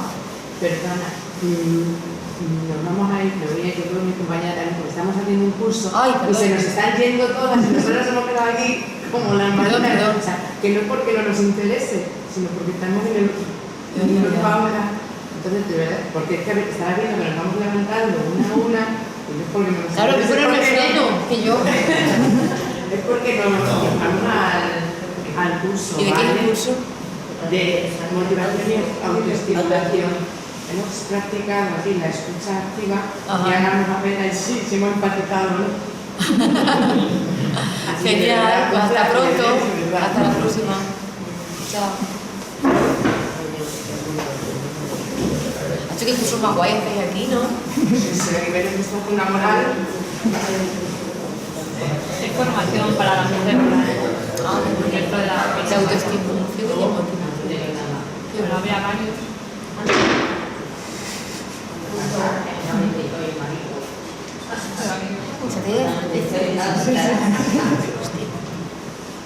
Luego decimos de los estereotipos. Nosotros aquí quitando estereotipos. No, yo por mí he terminado, lo que pasa es que estábamos más liados. Yo estaba más gustito. Ahora ¿Cómo? Pregunta que interesa más. ¿De ruta? Con la gente y hacer ruta. Manolo, ¿te puedes ir con Jacob? ¿Eh? ¿Se te puede ir con Jacob? Claro. Que te puedes ir con Jacob. Debajo del alemán. Ah, sí. Ahora me gustaría, sí. Para Madrid, ¿no? Mañana a Oropesa. El domingo voy a hacer yo 18. Yo estaba hablando con un compañero. Sí. Sí. La cámara, no hace cámara hoy, cada uno por 40 kilómetros. 41. Atrás yo aquí. Ah, sí, sí, sí. Vosotros me invitáis. Hace un poco ruido atrás, no entiendo muy bien. El aire. Sí. Sí. Yo me dedico a esto. Quizás podéis venir un poco enfrente, puedo entender mejor. Os ponéis más cerca de Muchas gracias. Sí, a mí me gusta mucho esto de hacer rutas. Además me dedico a hacer rutas con el ayuntamiento y con aquí. Sí, todos están invitados a participar. Me gusta mucho. Sí. Otra cosa igual, perdona por lo de la radio, que tiene que venir gente de fuera a decirnos lo que queremos aquí en Extremadura. Habemos mucha gente para en la radio. Tenemos unas cosas bonitas, ¿no? Tenemos unas cosas. Preciosas también en Extremadura y en España. Y nos tiene que venir gente, perdona por la expresión, gente de fuera a decirnos lo que tenemos. Vamos, que ¿cómo se dice? Hablamos muy poco de lo que tenemos. Escucho que no eres Extremadura. No viene, no, pero a ver. ¿Cuándo ha empezado el boom de la ciudad de Caparra? Pues han empezado a venir los peregrinos que pasan por aquí. Si no, aquí, poca gente ha ido a Caparra. Seguramente la mayoría de aquí de Carcaboso no ha subido nunca ahí arriba. Pero a Caparra. ¿Pero por qué? ¿Por qué empezaron a subir la gente? Y como Caparra muchos sitios. Hace ya por lo menos 40 años. Manolo, pero lo importante es no ir antes o después de que vayan. Claro, Si por eso Es lo que digo yo, que se dé más fuerza. No solo a Cámara, a muchos puntos de Extremadura. Tenemos que predicar con el ejemplo. Claro, ya. El decir es que no enseñamos nuestro entorno, tal, o sea, es muy bonito y estarnos en la queja permanente. La queja tiene que ser productiva y propositiva. O sea, yo esta mañana he cogido una pareja que había venido de Zaragoza y les he enseñado Plasencia. Estoy orgullosísimo de haberles enseñado Plasencia y me he tirado 2 horas andando por Plasencia y contándole con pelos y señales la historia de Plasencia. Si yo hago como tú y me quedo aquí a quejarme de que no enseñamos Plasencia, esa pareja no hubiese conocido Plasencia o lo hubiese conocido de otra manera, pero hoy la han conocido. Ya, el otro día mismo lo vinieron de la Mancomunidad, tampoco. Le dijeron de aquí vamos a hacer la ruta esta. No, pues yo me lo iba a ir por el pueblo. No, Pues o sea, eso. no era mi deber, pero como se subía de turismo, sí, nunca. Le fui enseñando todo el pueblo, todas las calles, y muy agradecido. Ese es el deber de cada uno. Y le estuve dando una explicación de que son guías. Vamos a llegar porque hay algunos que no dan. No, pero el tesoro, es verdad, pero que en general decimos, venga, tengo un puente, me voy fuera. Y cada vez más, yo noto así como que a muchas personas, yo me incluyo, como me apetece decir, oye, pues voy a tal pueblo de aquí que no conozco, porque he escuchado que tiene tal cosa. Y sobre todo abogando también por un modelo de sostenibilidad, que muchas veces tienes que hacer un viaje, tienes que ir a Estados Unidos o a Francia, Reino Unido o a donde sea, y sin fijarnos un poco en lo que tenemos bien cerca en Extremadura, en España, y también con una mirada, es decir, la huella ambiental, el que tú hagas un viaje transatlántico, es decir, y que tantas personas, es decir, también desde el punto de vista ecológico y de sostenibilidad, de que eso es insostenible, es decir, contamina muchísimo. Puedes hacer Lisboa en bicicleta. O hacer bicicleta, ¿no? O andando, ¿no? Es decir, un turismo más sostenible, ¿no? Pero es que por ejemplo, ¿no? esto le gusta a la bicicleta. No, aunque lo hagan, pero un turismo también de cercanía. Fui a Alemania desde 70 Cuando y cuando yo veía Estaba pensando, digo, ¿qué a me los hasta a la señora, a los 2 niños Después en la del bicicleta, simposio, aquí esto no, y aquellas rolaban en bicicleta, madre mía, que yo era misma, que es lo que me gustaba. Y aquí no se rodaba en la bicicleta, cuando yo fui en el 70. ¿A dónde fue? A Manjai. Manjai no, Finna, que está cerca de Manjai. No lo conozco. ¿No? Y a 100 kilómetros de Frankfurt. Yo soy cerca de Múnich, es que no soy muy bien en el área de Frankfurt, hay tantas ciudades allí. No, mi marido también estuvo en Düsseldorf. Düsseldorf, sí. de aquí hasta allí a bici. Se va en bici. No, ellos fueron... No creo, ¿no? ¿Quién? No. Usted fue de bici, ¿no? Ahora ellos fueron a trabajar. En coche, en tren y... No, primeramente, en la primera vez que fuimos en el tren, muy mal, porque entonces ellos estaban malos, era como los borregos, pasaban por encima de ellos, si quieres ir al baño, es que no se podía. Luego yo siempre vine en el avión. Yo le dije a mi marido, digo, yo no vuelvo en tren. Digo, me estoy allí 3 o 4 años antes de venir. Pero a mí me fue muy bien Alemania. Muy bien, muy bien. Muy bien acogido. ¿Cuánto tiempo estuvo allí? 11 años. 11 años. El Podemos hablar muy bien al alemán entonces. bueno, un poquito, no, yo no. Mi marido sí. Mi niña, que vino con 9 años, lo hablaba correcto. Pero al llegar aquí, y la pequeñita con 4 años, correcto en la alemán. Pero al llegar aquí, lo ha perdido todo porque hablaban y se reían. Y al reírse de ella, pues yo no hablaba. Sí. Pero la mayor sí, la mayor Sí, sí. La mayor sigue estudiando. El año pasado estuvo con Baviera. Con Baviera. Baviera. Sí. No. Sí. Y hace 2 años en Francia. Uno en Berlín. Muy bonito. Sí. Berlín, yo creo, es la ciudad en que se puede encontrar la cultura más amplia de Europa en estos momentos. Encuentra Alberto, que tenía mucha ganas en otras ciudades europeas, pero en Berlín en la mayoría puede ver cómo las diferentes culturas del mundo pueden vivir muy bien con sus mismos en convivencia. Es que a mí de las ciudades europeas que he visto hasta ahora, Berlín me gusta lo mejor. Mi hija también. Y es increíble cómo funciona allí. Y fuera de Berlín es de Alemania del Este, donde hay extremistas de la derecha que son xenofóbicos y solo tiene que irse 50 kilómetros y tiene el ejemplo perfecto que puede funcionar con la multiculturalidad. Pues ella estuvo allí un mes.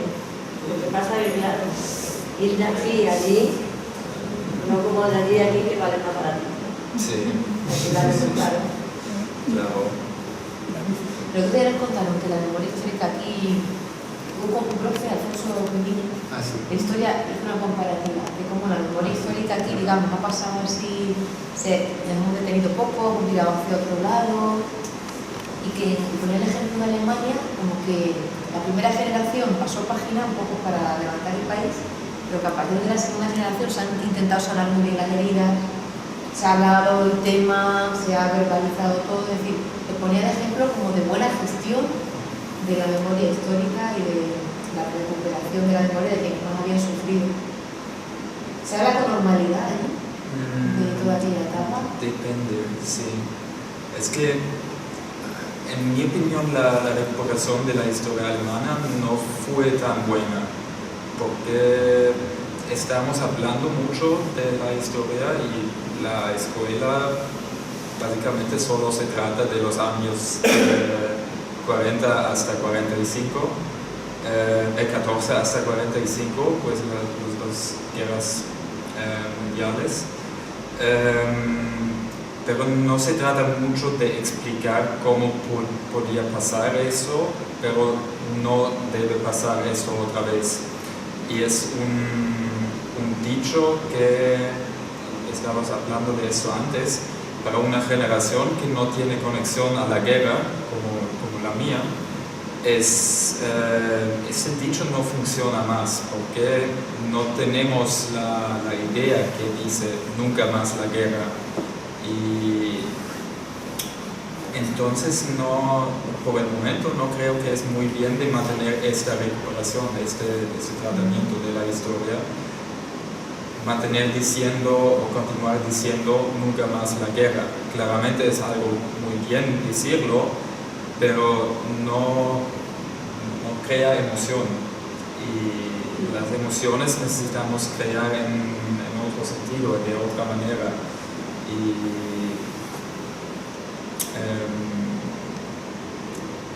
Podemos hacerlo de experiencias de encuentros positivas.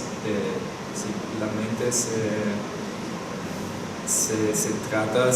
conecta con eventos, con experiencias positivas, como hemos dicho antes, cambia algo en los sinapses,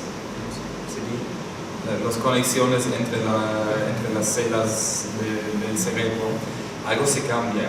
Y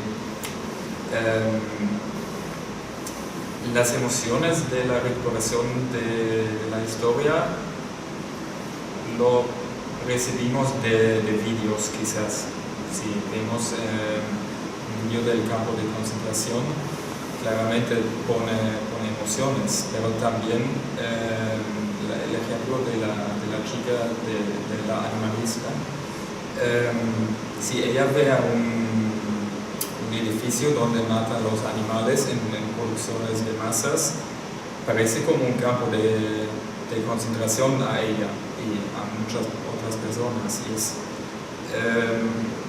son tipos de emociones que no cada persona puede entender, porque no tiene la misma conexión con los animales, o mucho atrás con los judíos, o mucho más atrás con los musulmanes, no sé, y siempre depende del punto de vista. Y ahora nosotros mayormente decimos que los animales no tienen los mismos derechos como los humanos, pero podría ser que en 100 años tenemos totalmente otro punto de vista, y los edificios que tenemos ahora para matar o para hacer este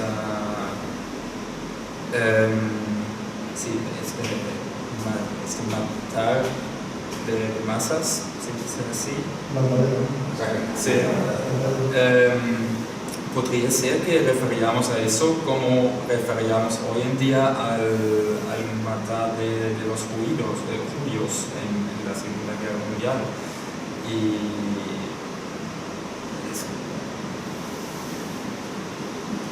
¿Da alguna respuesta por la pregunta? No sé. Sí, donde yo viví mataron mucho judíos. Por ejemplo, yo entré a vivir en una alemana, que ella vivía arriba y yo abajo, y estuve 11 años y me vine y no sabía cómo se llamaba. No supe, porque cuando yo llegué allí donde ella, me dijo que la llamara tía. Y él también, tú no me llames por mi nombre, me llamas hombre, que es tío, ¿no? Y nos llevamos a ver el cementerio y estaban aparte de que los judíos, porque en ese pueblo tampoco hizo la guerra, que hizo una zanja en el monte que teníamos amigos cerquita y nos quitaron los vivos. Por eso ella me decía, cuando pongan eso en la televisión no lo vean. No quería que lo viéramos la letalidad. Pero bueno, cuando la guerra de aquí sería igual. Sí, bueno, Alfonso se refería a que, por ejemplo, aquí hay gente de lo que todavía no se han encontrado los restos. Sí, aquí también, gente torturada, que no han tenido juicio, que no han sido reconocidos como torturados, bebés desaparecidos. Él decía, digamos, en este saco, el mismo saco todo ese tipo de casos. Decía, y aquí hay muchos casos. Es que la Ciencia Internacional ha hecho una campaña en esa línea, ¿no? Y decía como que aquí todavía nos había costado un poco más abrir la herida para sanarla bien, y felicitaba un poco a Alemania por cómo lo había gestionado. Por eso digo, a ver cómo lo ves tú, que no me generaba la curiosidad, tú que provienes de allí, cómo lo vivías tú.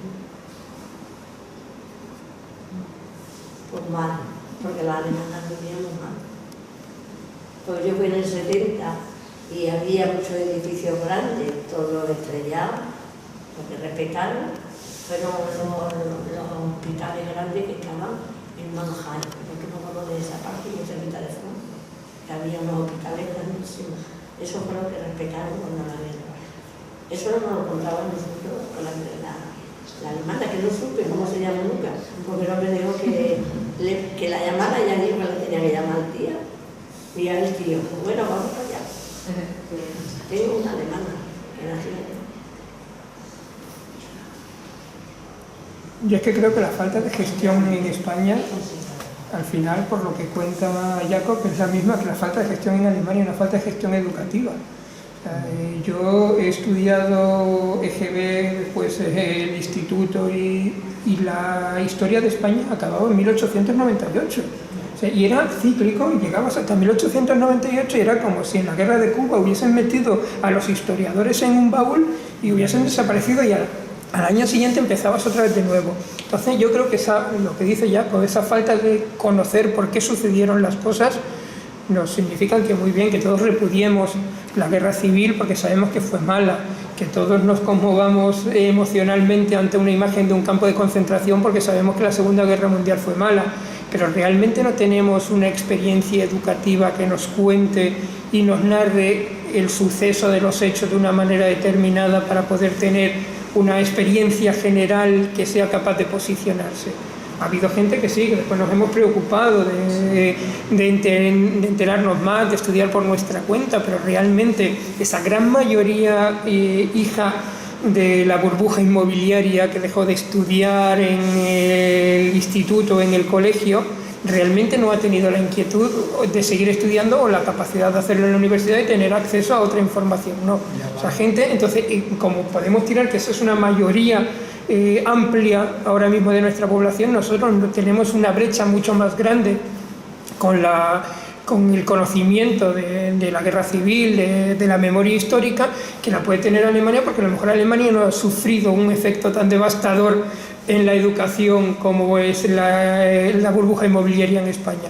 A lo mejor ellos sí han tenido la oportunidad de ir conociendo a posteriori mucho más las razones de la guerra mundial, del nazismo y tal. Aquí, a mí me gustaría saber quién ha estudiado qué sucedió en España del 39 al 75. O sea, me gustaría, ¿dónde está, en un chaval de instituto, dónde está qué sucedió durante esos años?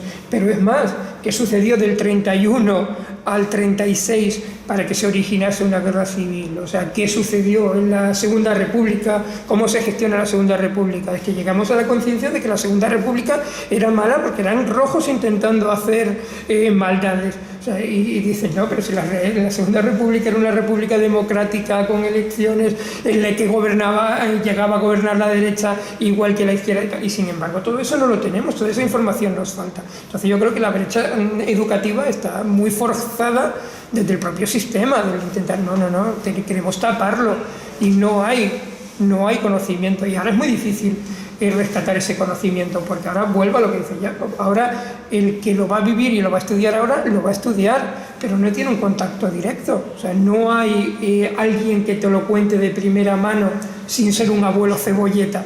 O sea, no hay estudiosos de ese momento histórico que te lo puedan contar de manera directa. Entonces yo creo que esa es la parte que tenemos nosotros, es decir, hemos destruido el sistema, en el sistema educativo hemos destruido una parte importantísima de la historia, de 1898 hasta 1975, para evitar que seamos capaces de concebir esa memoria histórica. Que yo, por ejemplo, que soy de todos los más pequeños que hay aquí ahora mismo, cuando estudias toda la parte de esa historia que tú dices en el instituto o en el colegio, no sea, de los años 20 que te cuentan el crack financiero y tal, de repente todos los años siguientes es como una especie de batalla de Riggs en la que te van contando cómo se mueven los grupos, te plantan dos bandos y ya está. Y es batalla de un bando contra otro. Y ya te cuentan algo, que antes no nos lo contaban ni eso. Y es eso, es decir, vamos, de hecho los propios libros de texto tienen, en la época de la guerra civil, te hacen así un cuadrito de España, te lo van moviendo como van desarrollando los azules y van los rojos. Como el Riggs igual. Entonces, no sé lo que hizo Juan Carlos. En mi libro no estaba ni tablero de Riggs, o sea, no estaba. Le comentaba una cosa, tampoco refleja, por un lado, nos lo ha recordado una chica gitana, abogada gitana, que tenía un encuentro encantador. Se va a incorporar la historia del pueblo gitano en los libros de historia, y ella decía, menos mal, porque por ejemplo muchos de los judíos que fueron asesinados, muchísimos eran gitanos, eso casi nunca se cuenta. Y es súper necesario que que sea así. Y tampoco incluye, y de nuevo vuelvo a citar a Alfonso Pivilla, y a un extremeño que se apellida Zamarra, pero su nombre me cuesta mucho pronunciarlo, es Chuchi, no me acuerdo cómo se dice. Chuchi Zamarra. Es Zamarra de apellido, pero el nombre siempre es Chuchi, como se dice. Escribió el libro, tiene mucho publicado sobre esto, se llama esa teoría o historia, no recuerdo el comienzo, de las revoluciones no violentas. Y él demuestra con ciencia, que la historia es una ciencia, no hablamos de memoria, sino de historia, que las revoluciones que no han sido violentas han sido más fructíferas en el sentido de que han conseguido solucionar los conflictos y transformar la sociedad de una manera en la que se pueda convivir de una manera más duradera, y que son más y más duraderas, o sea, más exitosas. Sin embargo, como luego sangre y luego guerra, no aparecen en los libros de historia. Y en general, ese es el criterio. Si no hay un conflicto bélico, como que ha sido menos importante. ¿Cómo ha sido menos importante? Se ha resuelto el conflicto y encima sin violencia. Y no aparecen. Y eso es una cosa que a lo mejor los libros de historia tendrían que... O incluso, y nosotros mismos en los medios deberíamos... Incluso hitos de nuestra propia historia de Extremadura porque que eran desconocidos y que, bueno, por ejemplo, lo del 25 de marzo del 36, la ocupación pacífica por parte del campesinado de Extremadura, que estaba harto de la situación de miseria y desigualdad y que ocuparon esa madrugada de ese día, esas tierras, a los latifundistas, pues es un hecho que está desconocido y que podría ser un hecho para reivindicar la identidad regional. Y, ¿por qué no, el Día de Extremadura? Es decir, no tanto la fecha, que se cambiase, que bueno, podría ser, sino tener una seña de identidad de cómo la ciudadanía, el pueblo extremeño se unió en ese caso para defender los intereses de una masa de campesinos que lo que buscaban era justicia social, es decir, acabar con la pobreza, con la desigualdad y que luego sufrieron una represión brutal en la guerra civil y en el franquismo. Es decir, que eso también se ha silenciado, ¿no? Por ejemplo, ¿no? Y es un hecho que, bueno, fracasó por lo que fracasó, pero que demostraba un poco que la unión hace la fuerza también, que aquí en Extremadura no siempre hemos sido serviles y pasivos. O conquistadores. O conquistadores, claro. En la historia de Extremadura, en la historia del conquistador, hasta la historia de los santos inocentes. Eso es. No hay una transición, ni alguien que se salga... Por ejemplo, hoy me has contado algo que yo no sabía, lo de Plasencia, ¿no? María la Brava, ¿no? Me ha encantado.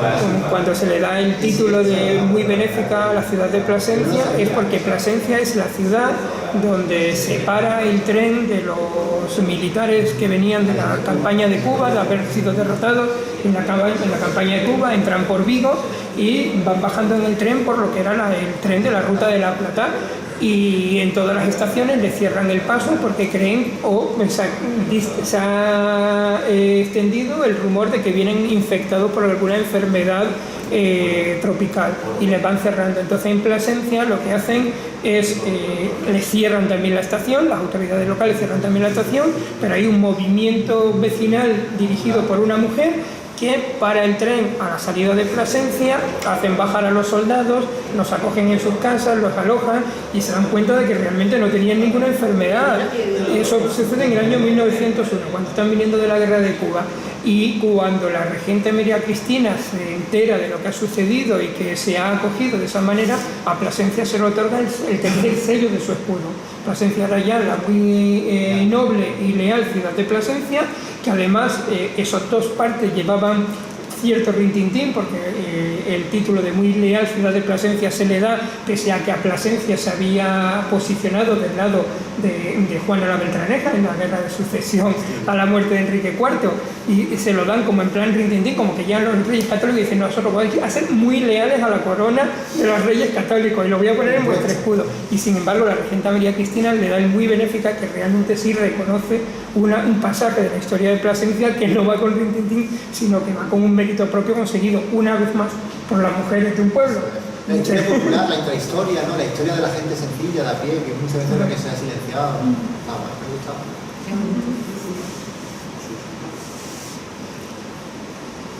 Y vuelve a eso, vuelve a significarse eso, la historia de quienes mueven las localidades, que son las mujeres. O sea, es que una y otra vez, cuando escuchamos la historia local, real de los pueblos, olvidándonos de esos grandes conquistadores, aunque en Plasencia tengamos a Inés de Suárez, pero siempre al final lo mueven las mujeres, o sea, las que hacen perdurar la historia del pueblo y que el pueblo tenga eso son las mujeres.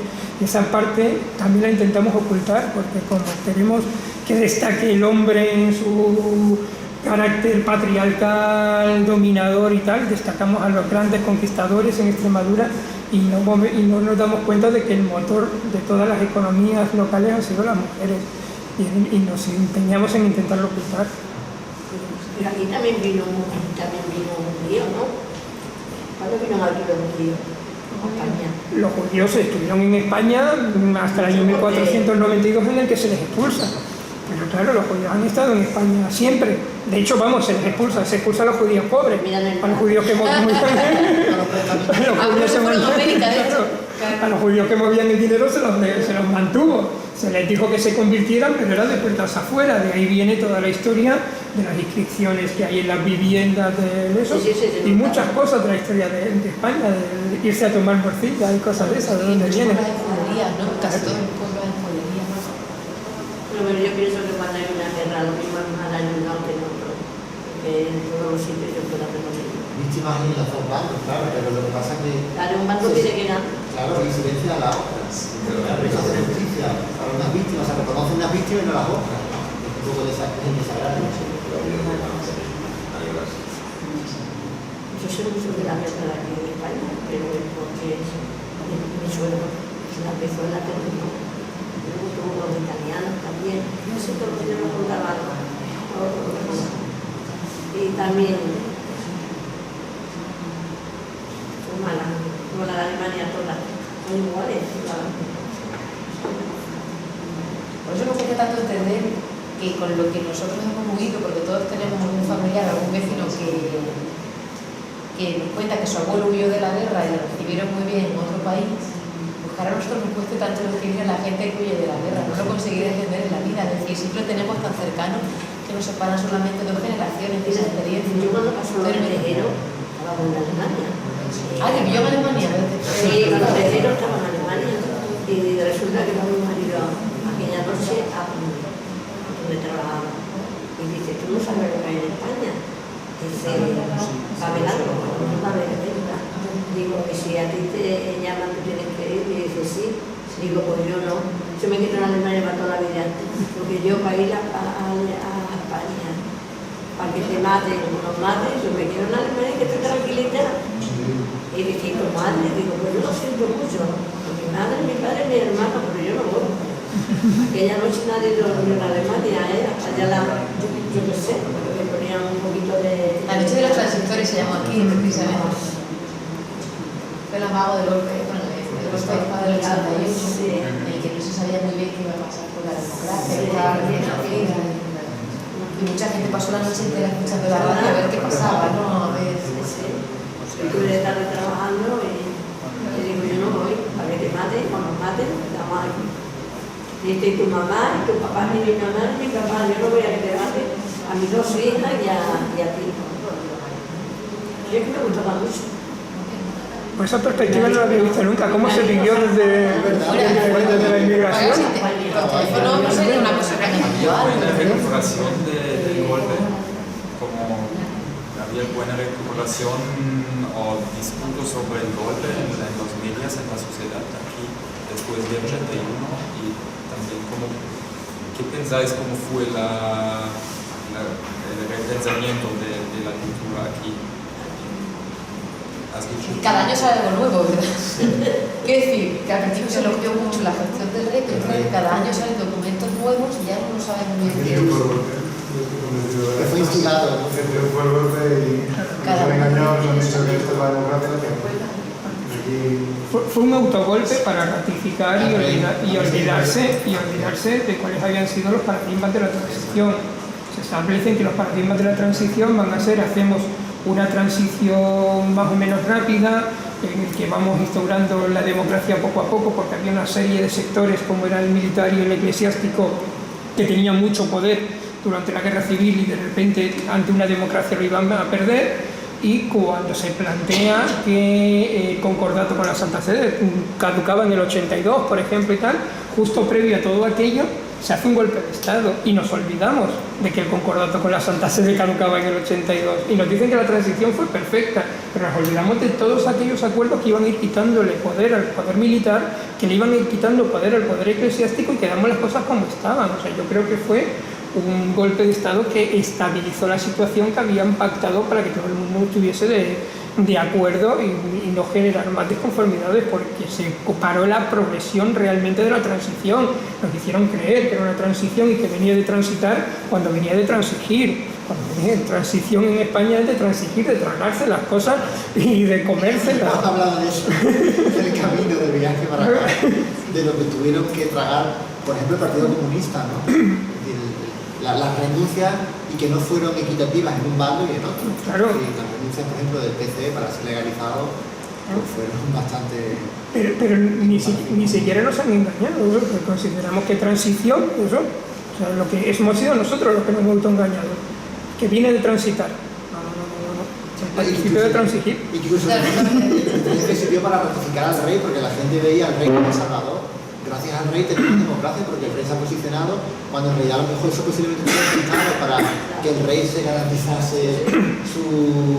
puesto que había habido un referéndum, que bueno, luego en la entrevista esta famosa que le hizo a Adolfo Suárez, que ha salido un corte censurado, ¿no? En el que decía, en el que le preguntaban y luego no salió en la entrevista como que él no había... como que Europa le pedía a España que se celebrara un referéndum para monarquía o república, pero que las oligarquías tenían miedo porque posiblemente ganaría república y ellos querían monarquía. Entonces... Y el golpe lo consolidó.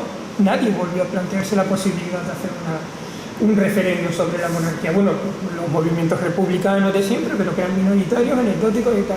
Sin embargo, la transición sí conducía a ese referéndum. Una transición pactada previamente, en la que transigieron completamente los movimientos de izquierda, sí, claro. discurrían en ese sentido, pero se paralizó todo. Lo que hizo y fue se dio por bueno y consolidó. Es decir, si quieres democracia, sí, pero tiene que ser con el rey. La ley de reforma política, tu voto. Y ya lo hablaremos, con el tiempo lo vamos pactando. El paquete, democracia con rey. Claro, y con el tiempo todo esto irá transcurriendo y ya lo iremos negociando y someteremos al referéndum y tal. Pero cuando vieron que el referéndum iba a dar monarquía, ¿no? Fue cuando dijeron, pues damos un golpe de Estado y ya está. Es que yo no sé quién todavía en este país se piensa que Milán del Bosque iba a haber metido en algo así si el reino estaba de acuerdo, ¿no? O sea, y todos los que estaban, o sea, eran todos muy monárquicos, muy de eso. ¿Cómo se iban a meter pensando que el rey no estaba de acuerdo con el golpe? Ahí hay una camarilla de gente que era clara, que era muy monárquica y que el rey no los iba a traicionar, no los traicionaron, estaban todos pactados. Cada año, los últimos años me han aparecido, ¿verdad?, documentos nuevos y cada año parece que revuelve todo un poco, altera lo que se pensaba así, que había sido la narrativa oficial, ¿no?, la memoria oficial. Lo normal en Europa es que los acuartelamientos estén en las fronteras. Y España es el país de Europa que más acuartelamientos tiene en el interior. Madrid está rodeado por cientos de cuarteles, Valencia está rodeado por cientos de cuarteles, Barcelona está rodeado por cientos de cuarteles, Valladolid, las ciudades industriales están rodeadas de cuarteles. En cambio, las fronteras están limpias. En Portugal nos encontramos que la frontera de Portugal con España pues, tiene muchos cuarteles de portugueses mirando hacia España, ¿no? El miedo entra del exterior. El enemigo en España siempre ha sido el interior. Pero es que es algo tradicional de nosotros. Siempre. Somos los dueños de las navajadas, raperas y cosas falsas. No hay un país como nosotros. Somos los mejores. Para nosotros, mira, al chico además será lo suyo lo mejor.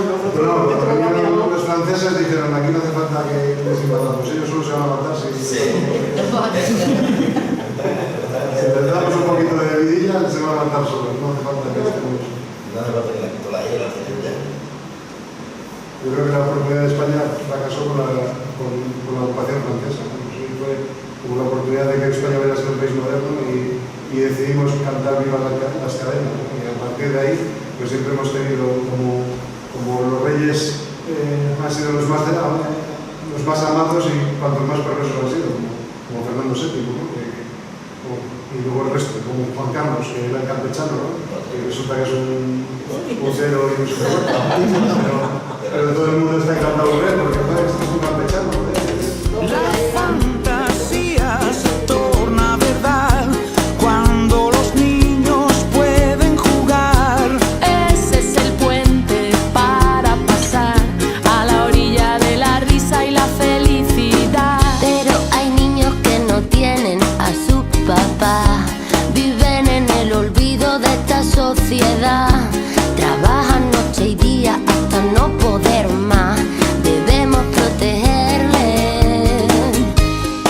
piensa que la vida